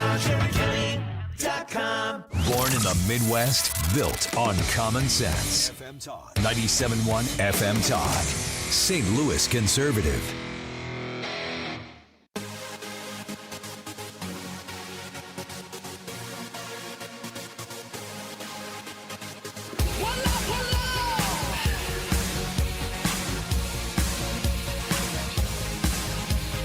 Girl, please excuse me if I'm coming too strong. But tonight is the night we can really let go. My girlfriend's out of town and I'm all alone. Your boyfriend's on vacation and he doesn't have to know. Ethan, add yourself to the camera and then also remind us what the Wiggins America topic was today. Clear your throat first and then do it. I'm adding myself to the camera because you said to do that first. Now I'm opening. Thanks for microphone. following this to the letter of the law. It's Great. making great radio. I feel like you've done that to Annie, though. Oh, absolutely. I do it all the time. What do you mean? This is what you are to Annie. You know what? When Annie's here, and by the way, we haven't said this in this hour. We probably should. Annie is just not here because she has like dust for a voice. She's sick. She just goes to speak and it just goes. There's Sick nothing of there. you. There's nothing there. Is she even sick? I think she just doesn't have a voice. I just want to say she's sick of you. It's one of the unique things about being in radio is if your voice doesn't work, you can feel 100% outside of that, and you Doesn't can't matter. go on air if you sound awful. Doesn't matter. So we're hoping she's back tomorrow. I have no delusions that she won't be, but I don't know for sure. So hopefully she will be. What was the Wiggins America topic again, please? So we began with my 2 minutes of Wiggins America today, Ethan's America. This is a strong one. We began discussing the most unhealthy item on different fast food menus. Okay. Based on that, I will tell you a little story, and I need you to weigh in and tell me right and wrong here. Okay.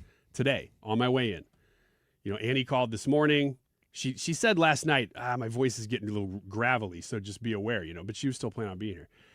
And then this morning it was like, okay, it's gone. So then we find out and we go, okay, go into show mode, right? So I did a lot of show prep at home and, was just researching things that I've already presented to you in a lot of the show, and was coming in a little bit later than usual because I was staying at home longer than usual doing show prep. So I thought, on my way in, what I'll do is I'll grab lunch, which was still breakfast at the time because it was before 10:30 at McDonald's on my way in so that I don't have to grab anything once I get here and it take even more time away. Sure. So I stop at the McDonald's on the way in. On Tucker? On Tucker. Okay. I'm already kind of running late. I mean, I'm trying to get here by 10:30 or so that we can cut audio and do all the stuff that we got to do before the show, especially when it's last minute like that. So I order 2 chicken McGriddles. And I'm using the app, and I'm getting a good deal, and all this stuff. Chicken McGriddles? Chicken McGriddles. I didn't know they had those. I didn't know that was a thing either. I'll tell you why I get them. They're a little bit cheaper than the sausage. And they basically taste the same because a McGriddle's a McGriddle. So I ordered 2 of them because I got to buy one, get one for $1. And I get to the window, and it took a long time. I don't know why. Usually that McDonald's, it takes a long time to order, but then once you order, they move you through pretty quick.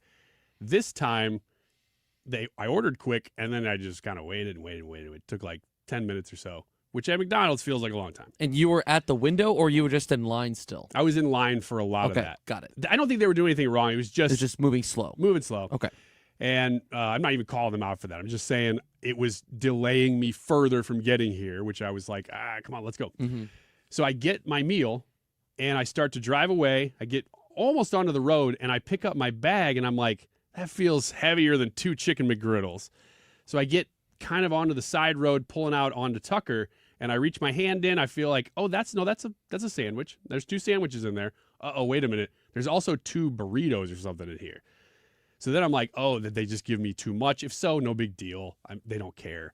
It's going to take too long. If I open it up, it's not even my order at all. It's completely somebody else's order.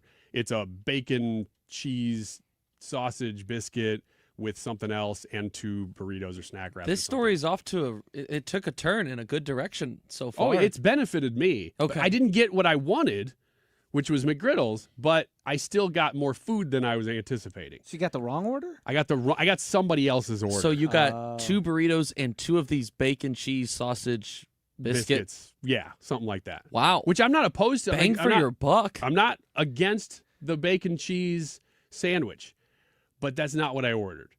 So now I'm in a situation, and here's what I'm presenting to you guys. What do you do now? You need to get to work, although you're not it's not like noon. You know, I could turn back if I had to, but I really needed to get here to really, you know, get the ball rolling. Do you turn back around and go through the drive-through and tell them what happened? Do you turn back around and go inside and tell them what happened? Or do you just leave? This is a very good question. And there are several different ways that I believe that one could go about this. Instead of speaking about it in theoretical terms. Because of the context of that, you were already kind of pushing it, trying to get to work as quick as possible. If it's something on the menu that you have in your bag and you're saying, I'm not going to eat this. If it is something you don't like. I actually don't really care for the burritos or the snack wraps that much. So those are off the table for me. 2 sandwiches is enough to get me through the day. That's my lunch, and right through the show, I'm not going to eat. You know, that's what I'm eating. If you feel as though the wrong item that is in there is something that you are going to be able to still like, maybe it wasn't what you were expecting, or if the value of the bag is more than what you ordered, I feel like you should be good to go. No need to turn back around and go back through that line. You add the other pieces of the context, right, that it would have probably taken another 10 minutes to go back through. Who knows if you go back inside, how long it takes. You have to get out of your car. You have to park. You have to do all those things. You did not go back. Is that correct? Or I haven't told you what I've done yet. Okay. I will. So we don't know. A lot of people weighing in right now on YouTube. You can too if you want. Robert says just leave. They would just throw the items away. Katie says the same, that they can't take the food back anyway. That crossed my mind. That is accurate. So you come from the fast food world. Yeah, we can't take the food back. So generally, if we hand you out the wrong order and you open it up in the window and you say, this isn't my order, we're like, rats. That's our bad. You can keep that. Let us. What make if you your never order. left the window? That you could still Same thing. Once it's in, like, lift your hand. Let me ask you this: would you want food that was put in somebody else's car and they opened it up and dug into the bag? Well, no, but if you're in the window and you can see that you just handed to them and they went, oh wait, they look in it and they go, oh, and they doesn't just hand it matter right back. because the person in the car behind you whose order it is can't see that, doesn't know that, so you got to remake their order anyway. Yeah, but what are you losing? Are you even losing $1 per piece? You're out something, but the reason you're out it is because it was your mistake as the establishment that handed the wrong food out. But you're not out much. So usually, in my experience, when my order's been wrong, and whenever I worked in drive-thru, you're not out enough for it to matter. They say either, no, I don't want it, and then you have to take it back and throw it away, or you give them the option of keeping it. But the other side of that is you still have to get their order correct. So you could have gone back and gotten more food, not even had to give it back. So you're saying that the best move would be walk back inside, go, hey, I ordered 2 McGriddles. You gave me 4 items that were not McGriddles. Give me my McGriddles. And then I get to keep maybe all of in a it? more polite way. But yes, if you aren't in a crunch to get to work and feeling like you'd be better off just getting to work. I can tell you that's not what I did. That Because doesn't surprise me. it was much more about the time for me. Wait, you're telling me you didn't go back as a year? I did not go back. I did not go back. I just took it and I said, those are 2 sandwiches I can eat. But the problem, I didn't think about the fact that they can't take the food back. Let's say this, because I thought if I went back quickly, they could just reverse it. Everybody's cool. But I was like, gosh, I didn't even know if I have time for that. If you would have gotten your least favorite thing on the menu, probably a salad, you probably... Especially a breakfast salad. God. I don't even know what that looks you like. probably would have gone back because you're like, I'm not going to eat this. Yeah, probably. The things that you got, you felt good enough to eat. That's, I think, the game. Yeah, what is the difference in this The fact case? that the restaurant can't take the food back, I didn't even think about that because I thought I could maybe remedy this situation pretty quickly if I turned around, ran up to the drive-thru window, and was like, hey, this isn't mine, this is this guy's. And you look like a crazy man. I do, but there's plenty of those people. Yeah, you fit in perfectly. Already. And maybe I should have given this away to a homeless person. Now I got 2 snack wraps sitting in there that are probably just going to end up in the trash. You jerk. Is that what you would have done? Conclusion. Of course. You would have just driven away? So I did the right thing. No, I probably would have. If it would have been something I'm looking at like, this isn't what I wanted. I really had my mind set on this and I wouldn't have had the time restraint, I probably would have turned back around or gone inside. Ethan is doing something very interesting. Do you have any better answer for this? What, you drove away? Did you contact them and let them know, hey, I got the wrong order? No. I didn't say anything. You know what you should do? So in their brain, you got the right order? Yeah, well, the next person was probably affected too, though. Yeah, they got this is, and they said this is what I ordered, and they had to make the order that you gave them, which is what they would have had to do if you'd have said something anyway. So it didn't affect anything. Not really. I don't think this is a moral conundrum because, like, a lot of people don't check their order before they leave the window. I didn't. You know, so they got it, they Yeah. drive away, and then they get to wherever they're going, or they check it as they're driving away. They find out it's wrong. Phone calls get made. Hey, we'll comp your next meal, that sort of thing. I mean, at the end of the day, the mistake was on the establishment that made it, and the food is going to get thrown away. I mean, maybe you should say something like, hey, I got the wrong order, and give them the option. But outside of that, I don't think anything you did was wrong. I hate to tell you, but what you're saying is that I could do that at any time. I could go back in the restaurant and just say, hey, you didn't give me my right order. You basically took the words out of my mouth. Ooh. Yep, I'll tell you what happens, too, whenever somebody does that on repeat. They get the line, just doesn't seem like we can meet your requirements. Maybe you should try the other establishment down the road. But you got a couple of get-out-of-jail-free cards right before that happens. Yeah. I'm not saying I'm going to do it. That would be immoral. That would be immoral. Speaking of which, Ethan is here. And thank you for, yep. You're welcome. Here. Is that great? That was a great segue, great segment, I must say. The next one's going to be even better because Ethan is trying to do something out in the bullpen. Now, I know that if you're watching, you've never really seen the bullpen other than maybe some pictures we've taken of us doing stuff out there. But Ethan, for the majority of the show, sits just outside the studio and does some editing. He's cutting sound. He's doing podcast stuff. He's doing stuff for both us and the Reardon Show. Mm-hmm. So he's a maniac out there. And he's trying to make his surroundings better. And there are some controversial things that he's doing to office space that's shared that I think we need to address, speaking of moral conundrums. We'll be right back. The Mark Cox Morning Show. Can you remember the last time we had a president in the Oval Office who worked so hard every day to bring wins to the American people? Weekdays from 5 to 9, St. Louis Conservative. You're listening to Leaf Filter Radio, and the guru of gutter protection himself, Chris Coonahan, is here to take your most pressing leaf-related questions. Hey, everybody, Chris here. I understand we have Ron on the line. Ron, where are you calling from? Uh-oh. Ron, are you calling from a ladder? Well, I was. I wanted to ask Chris what I need to do to get my gutters ready to have leaf filter installed. Oh, Ron, you don't have to do anything. A Leaf Filter Trusted Pro will come out and clean out your gutters, realign and seal your gutters, and install Leaf Filter, America's #1 gutter protection system. So I didn't need to get on this ladder? Ron, Leaf Filter Trusted Pros are in your neighborhood and ready to help. Just visit leaffilter.com/radio to schedule your free gutter inspection and get up to 30% off. Thank goodness. What was that site? That's leaffilter.com/radio for your free gutter inspection today. See representative for warranty details. Promotion is 20% off plus a 10% senior or military discount. One discount per household. Rooted in faith, grounded in family. We're back with more truth. This is the Annie Frey Show.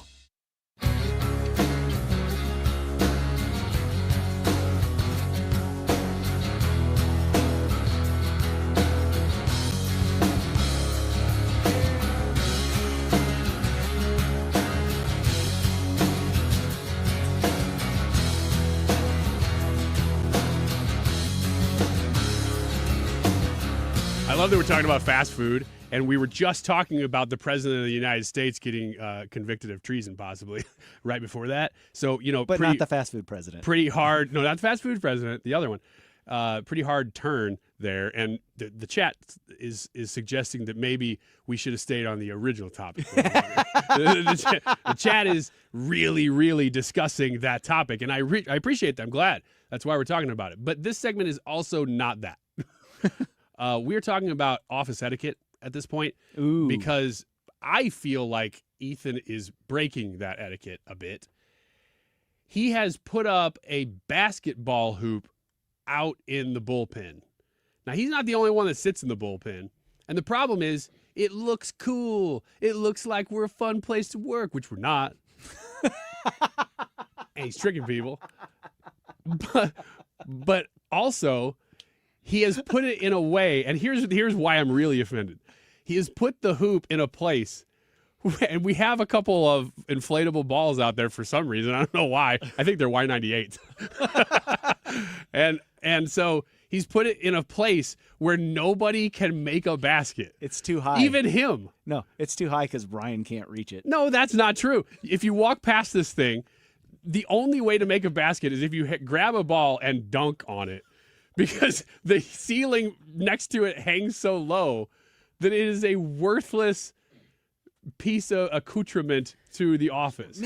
How can I describe what the ceiling looks like in the bullpen? Part of it is ceiling tile. Mm-hmm. Part of it is an area where it's a much higher ceiling because there's LED strip lights, and then there's drywall next to that. So it's really weird looking. It's like short, high ceiling, short in a very... It's a drop ceiling.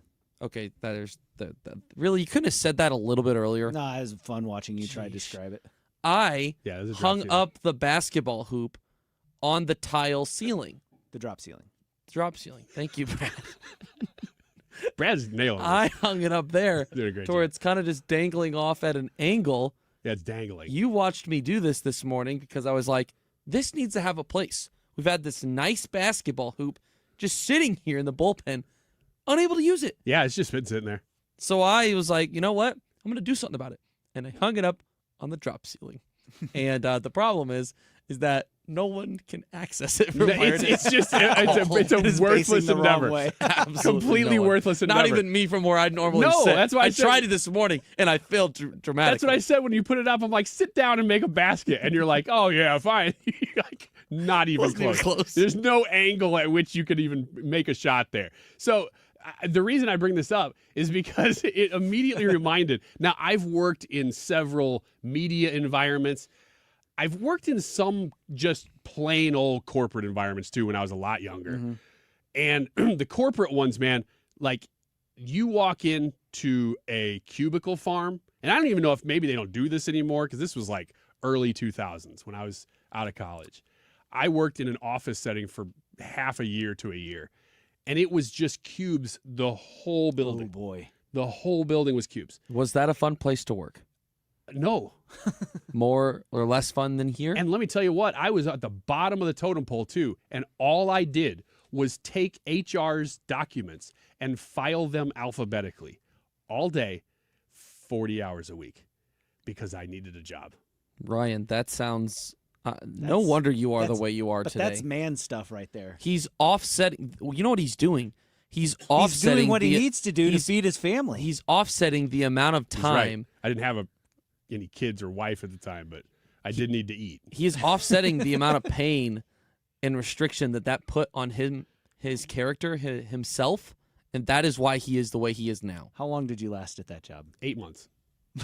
Well, I mean, and then I got a job at a golf course. You're a little overdue and not having to offset It was anymore. terrible, but I'll tell you what's weird is I felt like at the time, this is really off subject here, but I felt like at the time that I was supposed to work there. Like I was praying a lot and going, God, get me out of here. I hate this. And there was no other option. I had to just have a job. And so I did it. The craziest thing is because I worked that job, the wife of one of the random executives who worked in one of the non-cube offices, she saw that I was like reliable enough to come in and do filing. And she's like, what do you like doing? Because it's such a boring job. No matter who you are, everybody looks on that job with pity. And so she's like, what do you like doing? I'm like, well, I like writing. I like comedy. At the time, I'm like, I don't know. I like making stuff, whatever. And she's like, well, would you like to work in TV? I was like, yeah. She goes, oh, my husband knows somebody and he's working in an office. He wasn't even at the job at TV. He was doing construction on a TV station in town that at the time was UPN 46. She goes, you want me to get you in with the CEO there? And I'm like, the heck I do. Yes, I want to do that tomorrow. And so she did. She got me in a meeting with the head of this television company from working at that job. And I got an internship that turned into a job. And then I've been in media ever since. And here you are now. Isn't that wild? Hosting the Mannie Frey Show. Because of that stupid job that I hated, I got into media. I mean, random, very random. So anyway, I've worked in a lot of really different environments. And in media, they always kind of try to make it cool. Like you walk in and the lobby's got a little putting green. And it's just stuff that you're like, why? But okay, it's because the brand is, hey, it's cool. Have you ever worked in an environment that had that kind of stuff? This would be the most laid-back environment that I feel like I have worked in. But this is also my first full-time job. I'm only a couple years That's out why of I'm college. asking. So it's here in the Cardinals. Those have been my two main gigs since I came out of college. So, no, not really. Every corporate office I've ever seen, and we're technically one of those. I mean, we have a different setup here, but we have a corporate setup, up front anyway. Sure. Every one I've ever seen, and we don't actually try to do this here. Everybody here is just, half of the people here are creatives, so it just kind of naturally happens, like with you putting up the hoop. Every place I've ever gone that has tried to make the facade of the corporation cool, nobody has ever used any of it. Ever. Like, in the lobby and in the break room, we got a shuffleboard and stuff.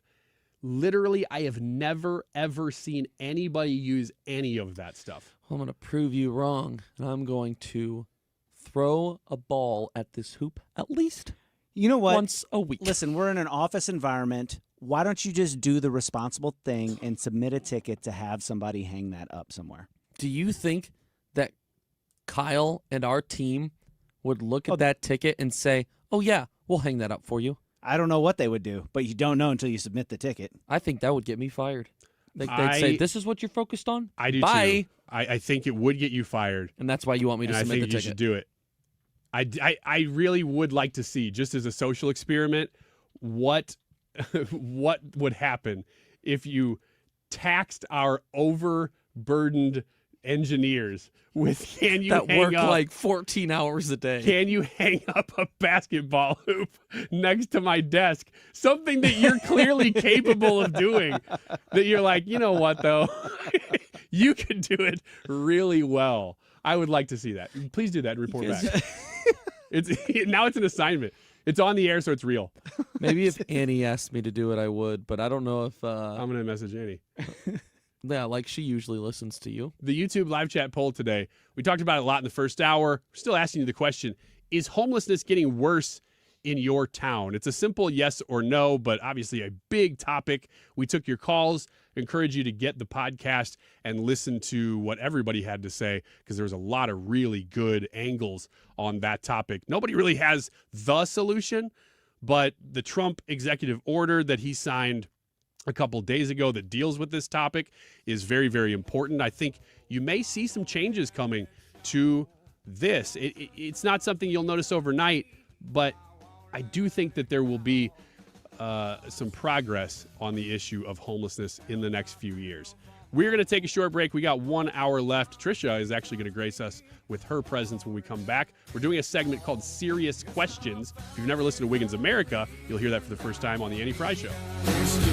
Stop everything you're doing right now and ask yourself, are you currently receiving steady paychecks? What about when you're retired? Will you receive a monthly check to cover your expenses and also have some fun? Marvin Mitchell and the team at Compass Retirement Solutions calls this mailbox money. It's a monthly check you'll receive throughout retirement. They don't want you to worry about if the money will show up or how much money you'll receive. The only thing they want you to think about is how to spend it when it arrives. Find out how to get enough money in your mailbox every month when you're retired. Call Marvin Mitchell and the Compass Retirement Solutions team at 314-373-1598 to start working on a plan that can help you create the monthly income you'll need in retirement. Call 314-373-1598 right now and schedule a visit with Compass Retirement Solutions. 314-373-1598. Firm offers insurance services, investments, and services offered through Compass Retirement Group, a registered investment advisory in Missouri and Illinois.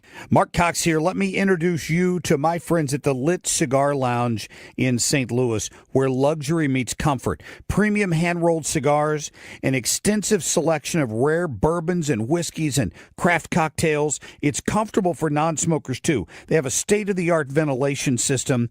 They have private lockers and live music every Friday night, perfect for date nights or business meetings or just winding down. Visit litstl.com. You've been listening to the very popular Wellness 1 for for many years, Saturdays and Sundays on 97.1 FM Talk. We're happy to share that we've expanded the show to 4 times a week. Yes, 4 times every weekend. Saturday at 10 a.m., Saturday at 8 p.m., Sunday at 9 a.m., and Sunday at 2 p.m. It's the same great show designed to cut through the nonsense and provide you a common sense, science-based strategy for a healthy life. So join TJ and Aaron for Wellness One.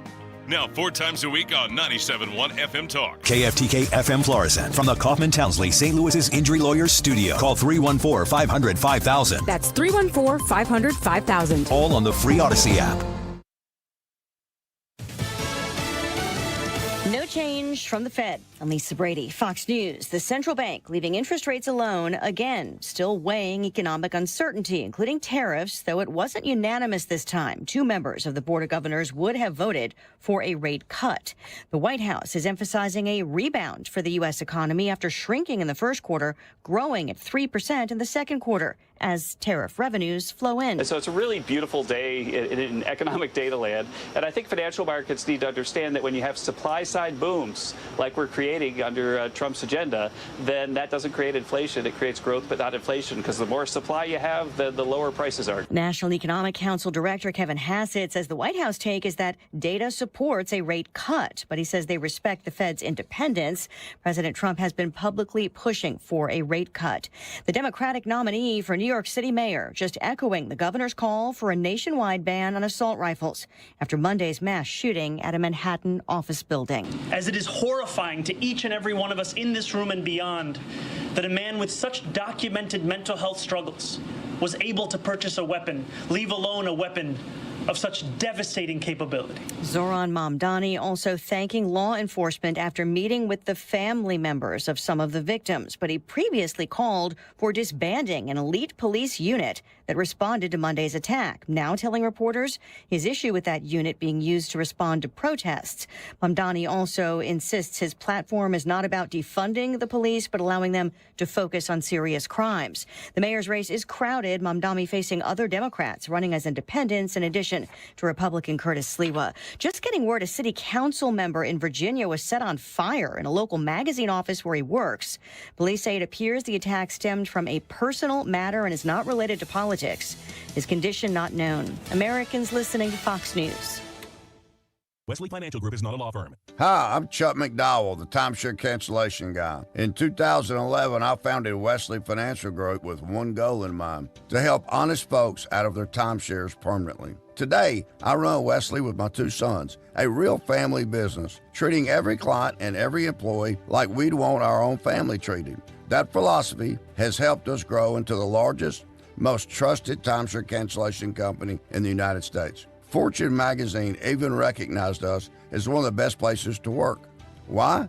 Because we genuinely care. In fact, some of our former clients were so moved by their experience working with us, they joined our team so they could help others to timeshare freedom. If you're stuck in a timeshare, give us a call.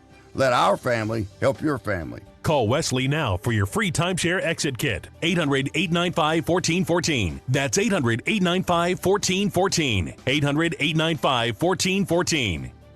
Air Comfort Service, heating, cooling, and insulation. Weather. Still hot and humid today, but there will be some scattered showers and thunderstorms around. Some could be strong to severe. 94 for the high. Scattered showers and thunderstorms tonight. 71. Much better temperatures on Thursday. 82 for the high Thursday, but still a little unsettled with a couple of showers and thunder showers around. Friday, Saturday, and Sunday, sunshine. Wonderful. Right around 80. This is 97.1 FM Talk. Chief Meteorologist Dave Murray. You're listening to the Annie Frey Show live, sponsored by Air Comfort Service Heating, Cooling, and Insulation. Air Comfort Service is celebrating 55 years of residential and commercial service, maintenance, and installation of heating and cooling systems. Get in your comfort zone. Visit aircomfortservice.com. That is exactly what I needed to hear. Thank God someone here knows what they're talking about. That's us. That's right. Gotta love this American ride. All right, you need to take the time and get the full picture.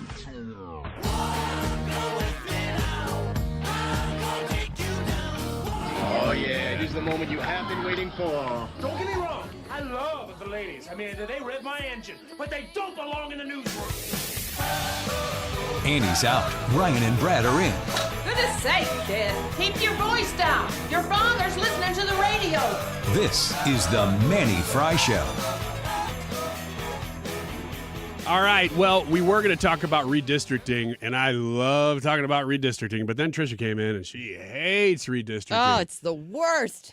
I love it so much that I was maybe thinking about doing it anyway, but I'm just such a nice guy Yeah, that we I thought. can't. Mm-mm. Not with Trisha Nope, here. Shutting it down. Now with Trisha. Maybe in this hour, though, we might talk about It Texas. seems like substantive content, Thank and you. I think we should not do that right now. Yeah, you hate that. It's terrible. It's coming from Trisha. It's the rules now. As somebody who manages the station, Yeah, I you would hate when we prefer- talk about real stuff. I do. I would prefer nonsense. Yeah, you don't like news. No. Mm-mm. So we try to stay away from that for your sake, but Thank we you. just like it. Like you've hired the wrong people. I know. It's been a battle. So this is a segment that we're going to do because she's here called Serious Questions. Serious question. Thank you very much. That was well-timed by Brad because we've never done this. Trying to do radio stuff for the sake of radio here. We've never done this segment on the Annie Frey Show. This is a Wiggins America segment that we're adopting just for a day. If you are tuning in right now, you're like, where's Annie? She is fine. She just has a ghost voice. Yeah. It's just not there. No voice. And it happens to the best of us. And sometimes you just got to say, call on the B team. And so that's why we're here. But because of that, we had putting things together very last minute. And I'm like, let's do Serious Questions. It's a fun segment. And I really think I should pitch this to Annie. I think I should pitch this to Annie as a segment we start doing on the Annie Frey Show. Pitch it. I will. Do it. See what Fine. she says. Probably won't say much right now without that voice, but Yeah, and that's why I'm doing it today, because I can say, well, I asked and you didn't say anything.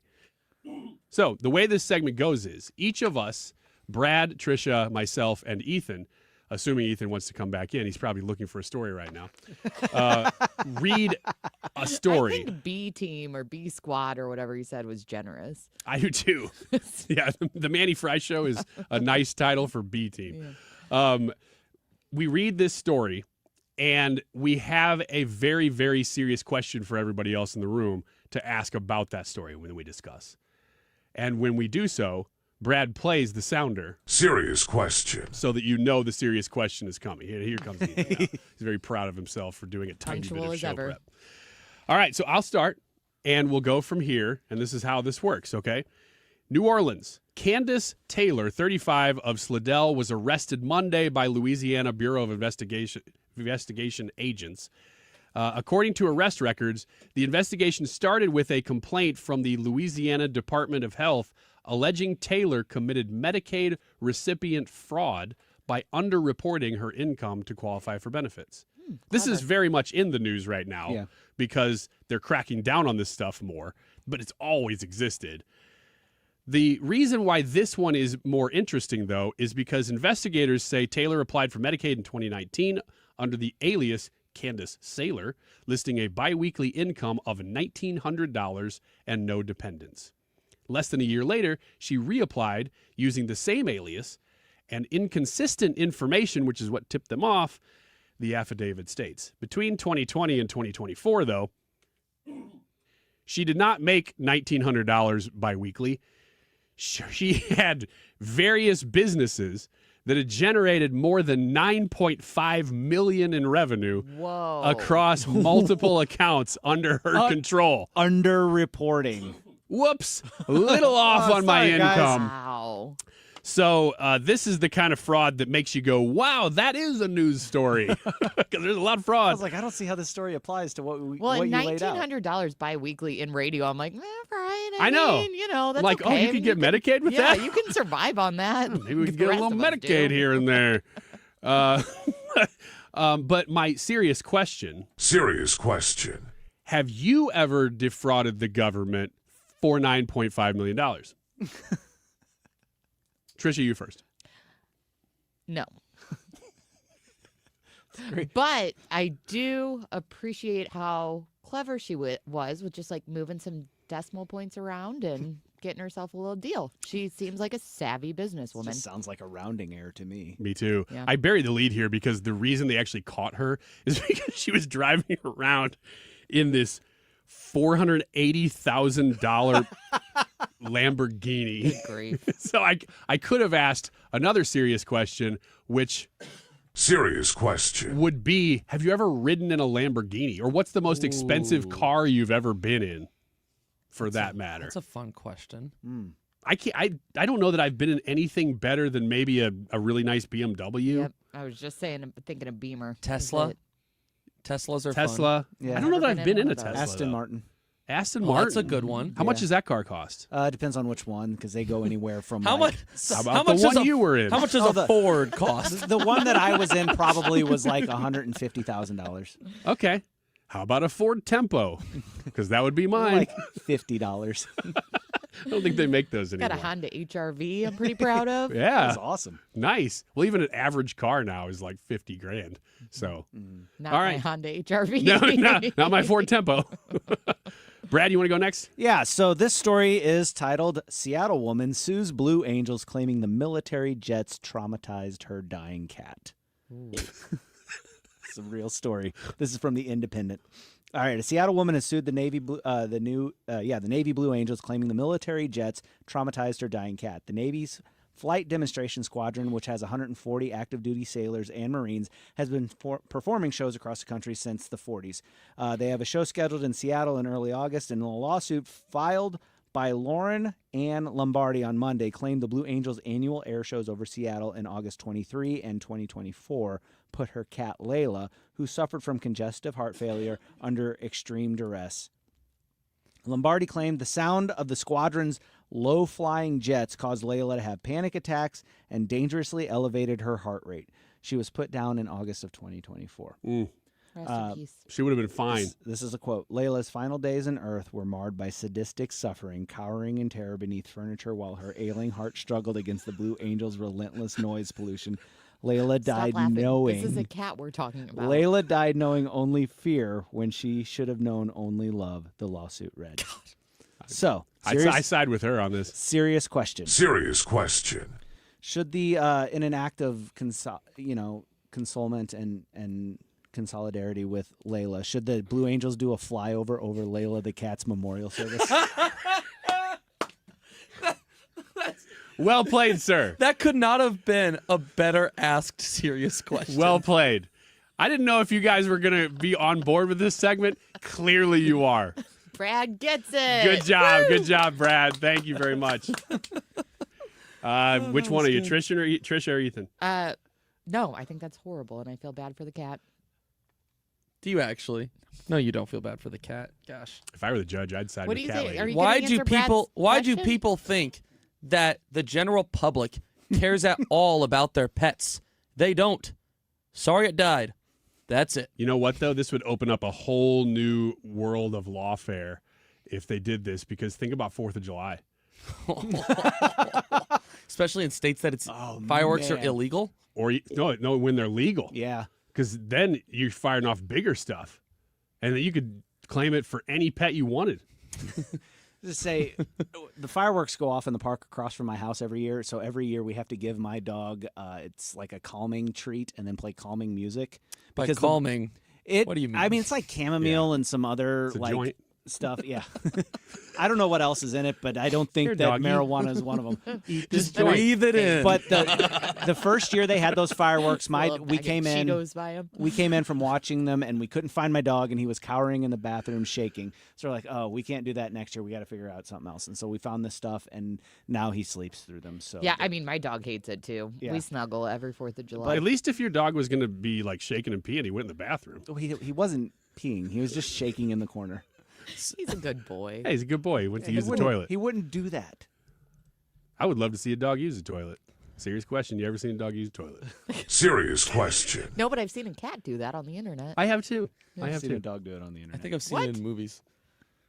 Okay. Are you going or am I going? I guess I'm going, but Okay. it's hard to follow Brad.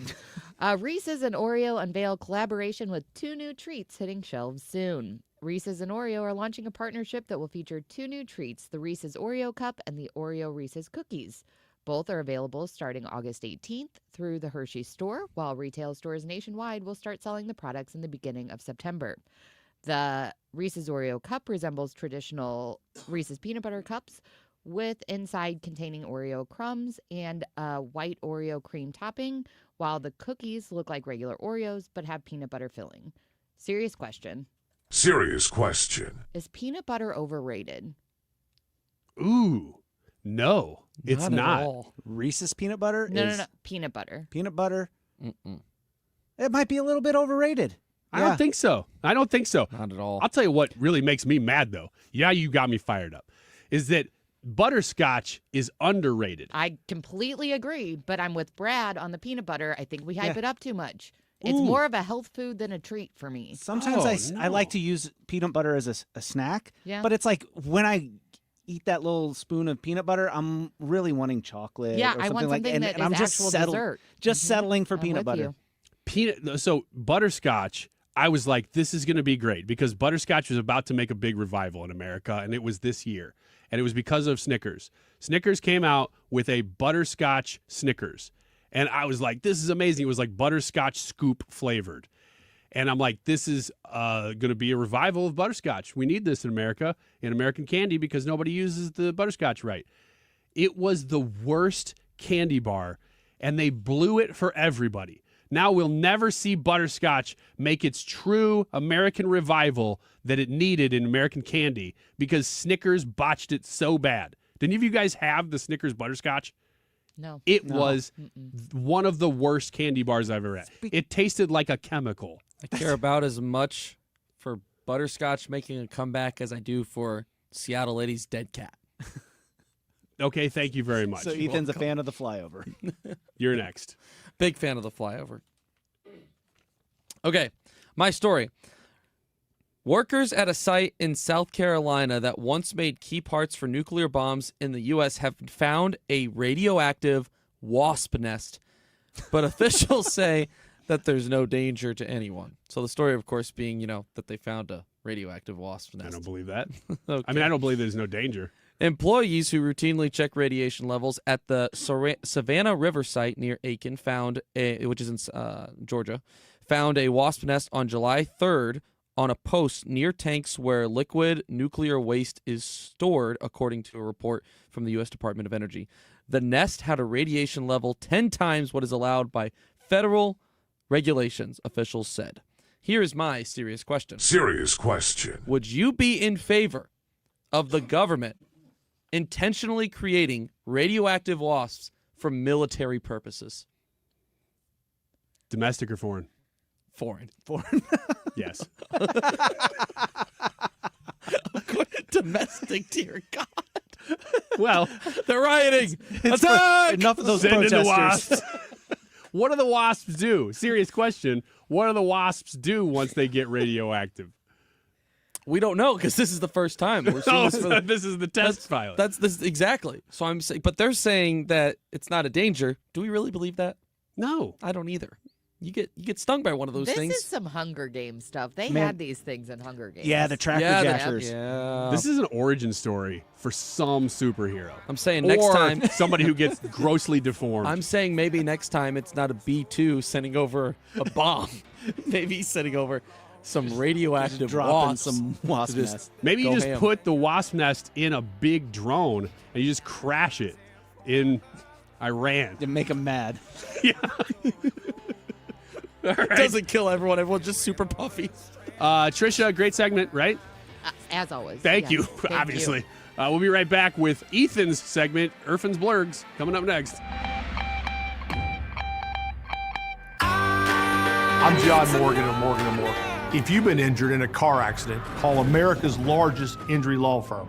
For over 35 years, my mission has been to deliver more for our clients, to deliver more for you. If you or anyone in your family has been injured in a car accident, call us now, as the time to file a claim may be limited. Last year, more clients hired Morgan & Morgan than ever before, protecting America, fighting for you. Morgan & Morgan. Visit forthepeople.com for an office near you. That baby's gone! Cardinals fans, FanDuel Sports Network is your home of the Cardinals. That ball was mashed. And there are more ways to watch this season. Holy cow! Subscribe directly to FanDuel Sports Network to stream the Cardinals without blackouts. How about that play? Or watch through a TV provider. Incredible! Including DirecTV, Spectrum, Xfinity, Fubo, and more. He got him! Learn more at cardinals.com/TV. Ball game! It couldn't have worked out any better for the Cardinals. This year, fuel prices have been a bit of a roller coaster.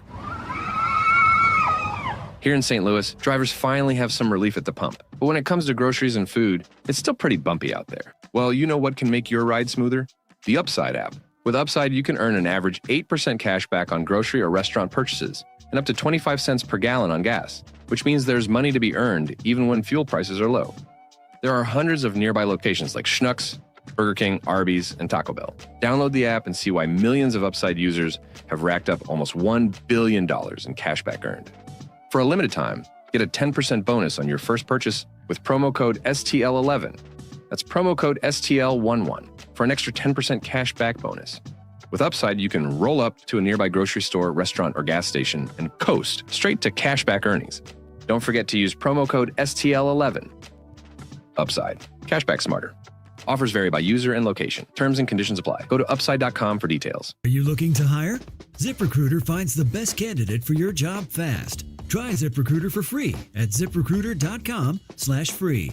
That's ziprecruiter.com/free. ZipRecruiter.com/free. Annie Frey, Ryan Wiggins, Brad Range. It's the Annie Frey Show.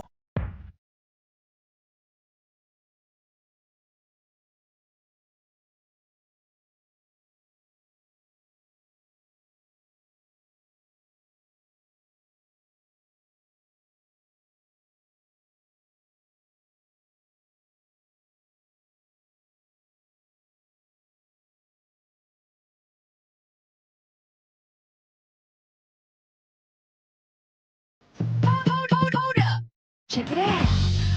Sports and local. Ethan's Forgettable Stories. Really? That's the best you can come up No, with? it's not. That was the worst one of the week. And I'm using it because Annie's not here. I want to save the really good one for tomorrow. The best one is tomorrow and Friday. It's so bad. Yesterday's was great, too. You're I'm going to play better that than one. Let's just go with yesterday's. Check it out. Sports and local. Murphin's Burgle Nuts. That one's great. Murphin's Burgle Nuts. I said that to my wife last night, and she was like, that's stupid, but she couldn't help but laugh. She laughed at it. So Ethan. stupid. She laughed at the name of your segment. It's a sign of a great joke that makes you laugh Hate it. when you can't laugh, Yeah. when you're trying not to. Yeah. She hates everything I say. I mean, I can't And she blame her. married you. Yeah, she still married me. Poor lady. Poor lady. Hello, Ryan and friend. Hey, No Annie Ethan. today, so Very, we're in the very good. singular for a friend. Very good. So usually, this is a really sad reality. And I'm sure it's like this in a lot of cities. I can only speak for St. Louis because that's the only news I'm consistently keeping up with. When you scroll through different news outlets' websites, whether it be TV, paper, whatever it may be, there is constantly so many stories about murder, about theft. It feels like you have to scroll past those. And something that should be, right, like make you really sad, it's so normal to see it that I feel like I just don't even think twice about it. You know, it's weird. We talked to Kendall Qualls at 103 about that Cincinnati absolute beating on video. Mm-hmm. And that's brutal. And it is brutal, but I saw it over the weekend just like most people did. And I kept scrolling.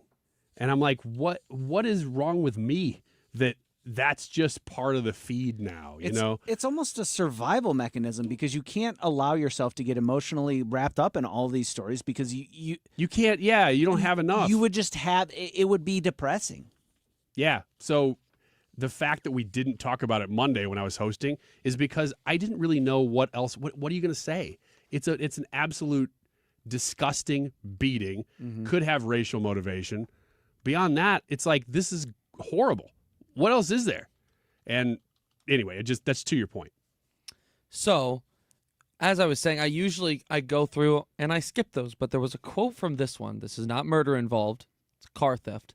So, I feel like you can at least chuckle at it a little bit. We can laugh right? because Yes. it's just a car. Well, just wait. This quote that this article started with really got me. I'll get to it here in a second.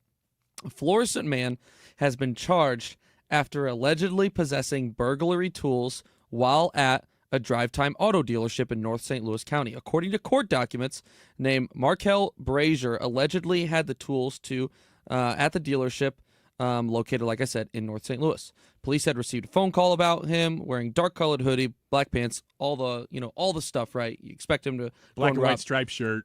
Big sack with $sign on it. White bandana. Mask. So police locate him at the dealership with a hammer, a pair of gloves, and scissors. Court documents report Brazier spontaneously said to police, and I quote, "Let me stop lying to y'all. Y'all know what it is. I was trying to get me a little ride." Yeah, you got to appreciate that. Is that not hilarious? I love it. I don't know how I can say that I love it, but I do love it. That really cracked me up. I don't know. You just little honesty. A little bit of honesty. I look forward to, hopefully if it ever comes out, seeing the police camera If you're footage. a police officer and you hear that and you're like, all right, that's cool, man. thanks for letting me know. I mean, it does make your job easier. You don't have to try to, interrogate. The guy comes out and goes, I was trying to take a car. Yesterday, if you listen to Burgle Nuts, whatever it's called today, what is it? Murphin's Burgle Nuts? Ethan's Forgettable Stories. Forgettable Stories. Thank you. I had to skip a story yesterday because the segment was just completely off the rails. Oh, great. We're going to do it now. So now we're going to do it. Well, I just, I think this is important for people to be updated on. This past weekend in Lincoln County, there was a state of emergency after there was some serious flash flooding in Ellsbury, which is about 60 miles north of St. Louis. 42 people had to be rescued overnight on Sunday night, and 18 people evacuated their homes in an area of the town because they got 10 inches of rain in just a couple of hours. Is this town on the Missouri River or the Mississippi River? So it is near the Mississippi. Okay. And that's why, there was some quotes in some of different articles about people being really surprised that, because they're used to the river flooding, they're not used to the flash flooding. They're not used to it being in this form. And, I mean, that's a lot of rain. 10 inches in a matter of a few hours. So the Red Cross is in the area. They're working on, taking care of people. That was really cool, too. Multiple articles that I had read mentioned Ellsbury United Methodist Church being a place that is open for people that have been affected. Hot meals, clothing, whatever you need. I think it's cool to see, the church being there for the community. So that's definitely an encouraging thing to read. And like I said, Red Cross officials are saying that cleanup efforts are continuing through the week. They're encouraging donations of supplies and volunteers. But just wanted to give an update on, Person on our chat says, Ellsbury got hit hard. My kids live in Winfield. I don't know either one of those towns very well. I've heard of them, apparently. But weird question, a serious question, does it seem like we've had a lot more thunderstorms this summer than usual? I mean, it started with the tornadoes, of course, at the beginning of the summer. But I don't know if it's just that I'm paying more attention or what. I think it's more as of late is how I think it feels. It seems like we're having more as of late compared to like last year, the year before, maybe the last 4 or 5 years. But historically, I don't think that it's any It's not an aberration. Right. It's funny because we've been in such this brutal stretch of heat that all I can think of is heat. I'm like, I don't remember the last time it rained. I just want it to rain. But now that you think about it, back I think it was probably early June, we went through a stretch where it felt like it was raining almost every day for a week and a half, 2 weeks. That's why I thought it's been a very wet summer. And I remember there being summers, and of course this is just probably the normal cycle of things, but I remember there being summers in St. Louis within the last 10 years that I didn't have to take any allergy medication because it rained so little. And so things weren't blooming, things weren't growing, grass didn't grow. But this year it just seems like the exact opposite. It's like every day you go, oh man, there's a storm popping up and it wasn't in the forecast. You weren't expecting rain, and there it is. And it's like big storms too. It's not just a little rain, like downpour on your way into work kind of stuff. Weird stuff, but may just be my perception too. I probably should have led with this, but I wanted to quickly go through those ones because I figured this one would at least take a couple of minutes. Probably the biggest news in St. Louis today. St. Louis County Executive Sam Page has been indicted by a grand jury. Did you guys see Holy this? smokes, how did I miss that? This came out here in the last couple of hours. Page has been indicted on 2 counts of committing Class 4 election offense, public funds expenditure by a political subdivision officer or employee, 1 count of stealing $25,000 or more, and 1 count of stealing $750 or more. This is a quote from the Missouri Attorney General Andrew Bailey, who we had on the show yesterday, said, I conducted this investigation into Sam Page's alleged misuse of public funds because the people of St. Louis County deserve accountability, not corruption. Public officials must follow the law, and my office will work to ensure that they always do. The indictment stems, I guess, from a Proposition B mailer that was sent to county residents earlier this year. The proposition, I guess it would have given St. Louis County Council the ability to fire department heads appointed by Page. This is huge. You're kind of blowing my mind right now. Yeah. So this happened during the show today, basically. This came out. This article, this is channel First Alert 4, was updated an hour ago. Do you know, I'm kind of putting you on the spot here, but do you know what happens now? So he's been indicted. Does that mean he has to forfeit? I mean, what are the implications?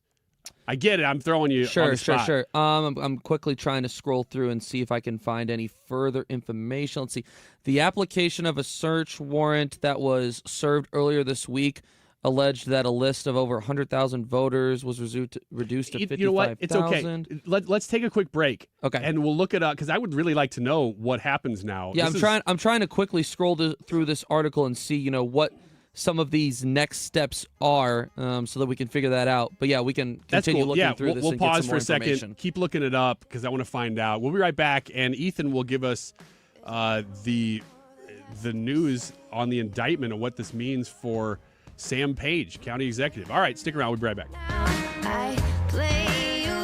Hey, what's up, flies? This is David Spade. Dana Carvey. Look, I know we never actually left, but I'll just say it. We are back with another season of Fly on the Wall. Every episode, including ones with guests, will now be on video. Every Thursday, you'll hear us and see us chatting with big-name celebrities. And every Monday, you're stuck with just me and Dana. We react to news, what's trending, viral clips. Follow and listen to Fly on the Wall everywhere you get your podcasts. Rhino Shield is far superior to even the best traditional exterior house paint. Rhino Shield is 8 to 10 times thicker than paint and comes with a 25-year transferable warranty. Rhino Shield is the only ceramic coating company that has been chosen by Disney, This Old House, and 3 times on HGTV's Curb Appeal, where every episode is concentrated on unpainted brick, bonds and seals to stucco, wood, hardy, block, color lock, masonite, and more. No better product for those steel aluminum-sided homes that have become, chalky and tired looking. We coat sloped and flat roofs to extend their lives too. After 15 years, we've got a great reputation and a superior product. As long as it's affordable, why wouldn't you do it? Before you make the costly mistake of painting with traditional paint, you'd be best served to call Rhino Shield today. We are the experts and our evaluations are free. 877-25-RHINO or 877-25rhino.com. Tell them, ladies. Don't paint, don't Rhino, go Rhino Shield. Never paint your house again. Rhino Shield. Today's YouTube live chat poll, we had a really great conversation about this in the first hour of the show. So after we're done today, go ahead and rewind and listen to that on the app, or you can do it on YouTube. The question is homelessness getting worse in your town? And we got 2 options for you, yes or no. And then what we want to hear from you is possible solutions to homelessness. What do you guys think you could do to solve this problem? Jump on Andy's YouTube page, vote in the poll, leave us a comment saying why you voted the way you voted, and give us some of your thoughts on the issue. The time is 2:32. This time check is sponsored by Jerry Kelly Heating and Air Conditioning. It's time for a $98 AC tune-up. From the gateway to the airwaves. 97.1 FM Talk. St. Louis Conservative.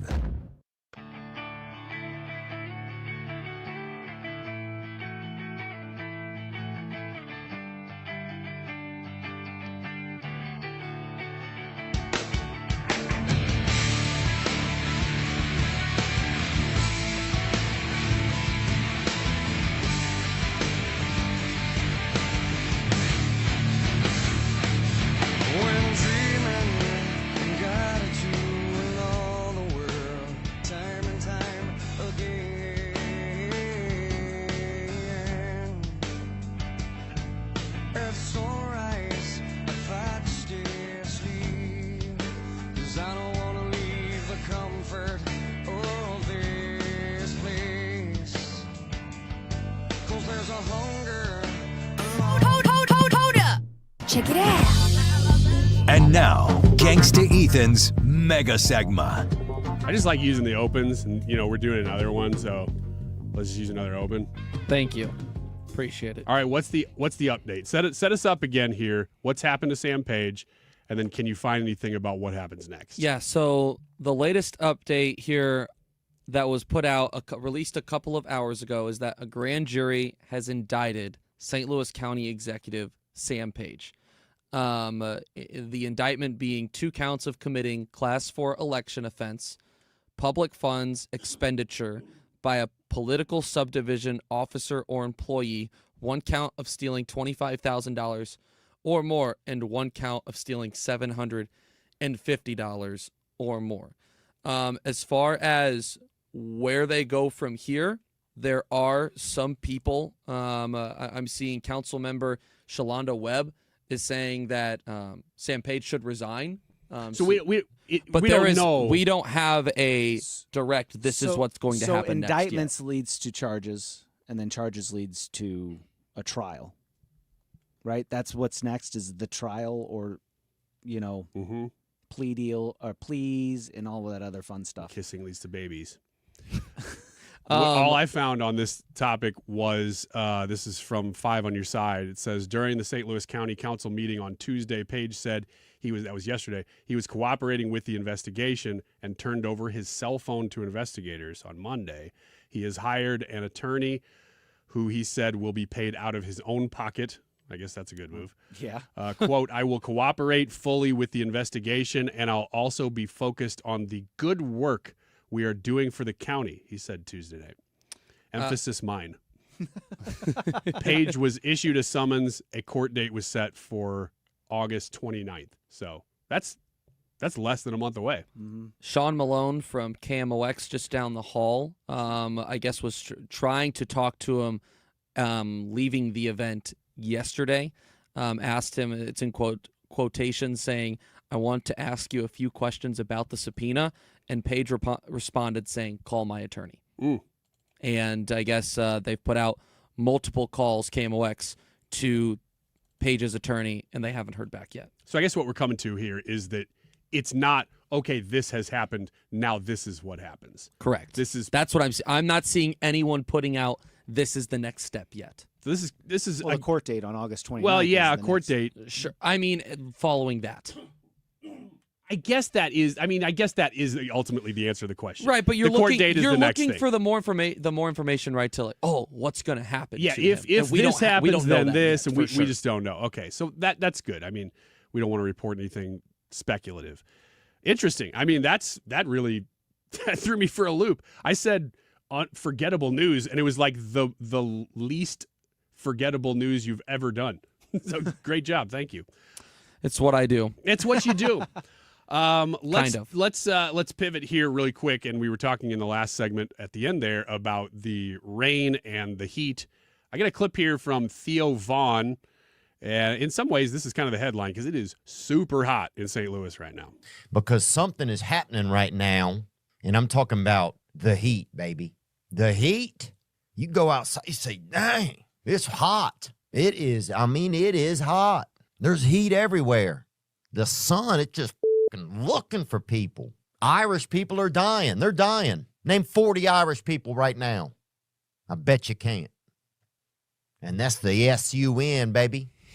And I don't know how to stop it. You know, you can do prayer. You can do umbrellas.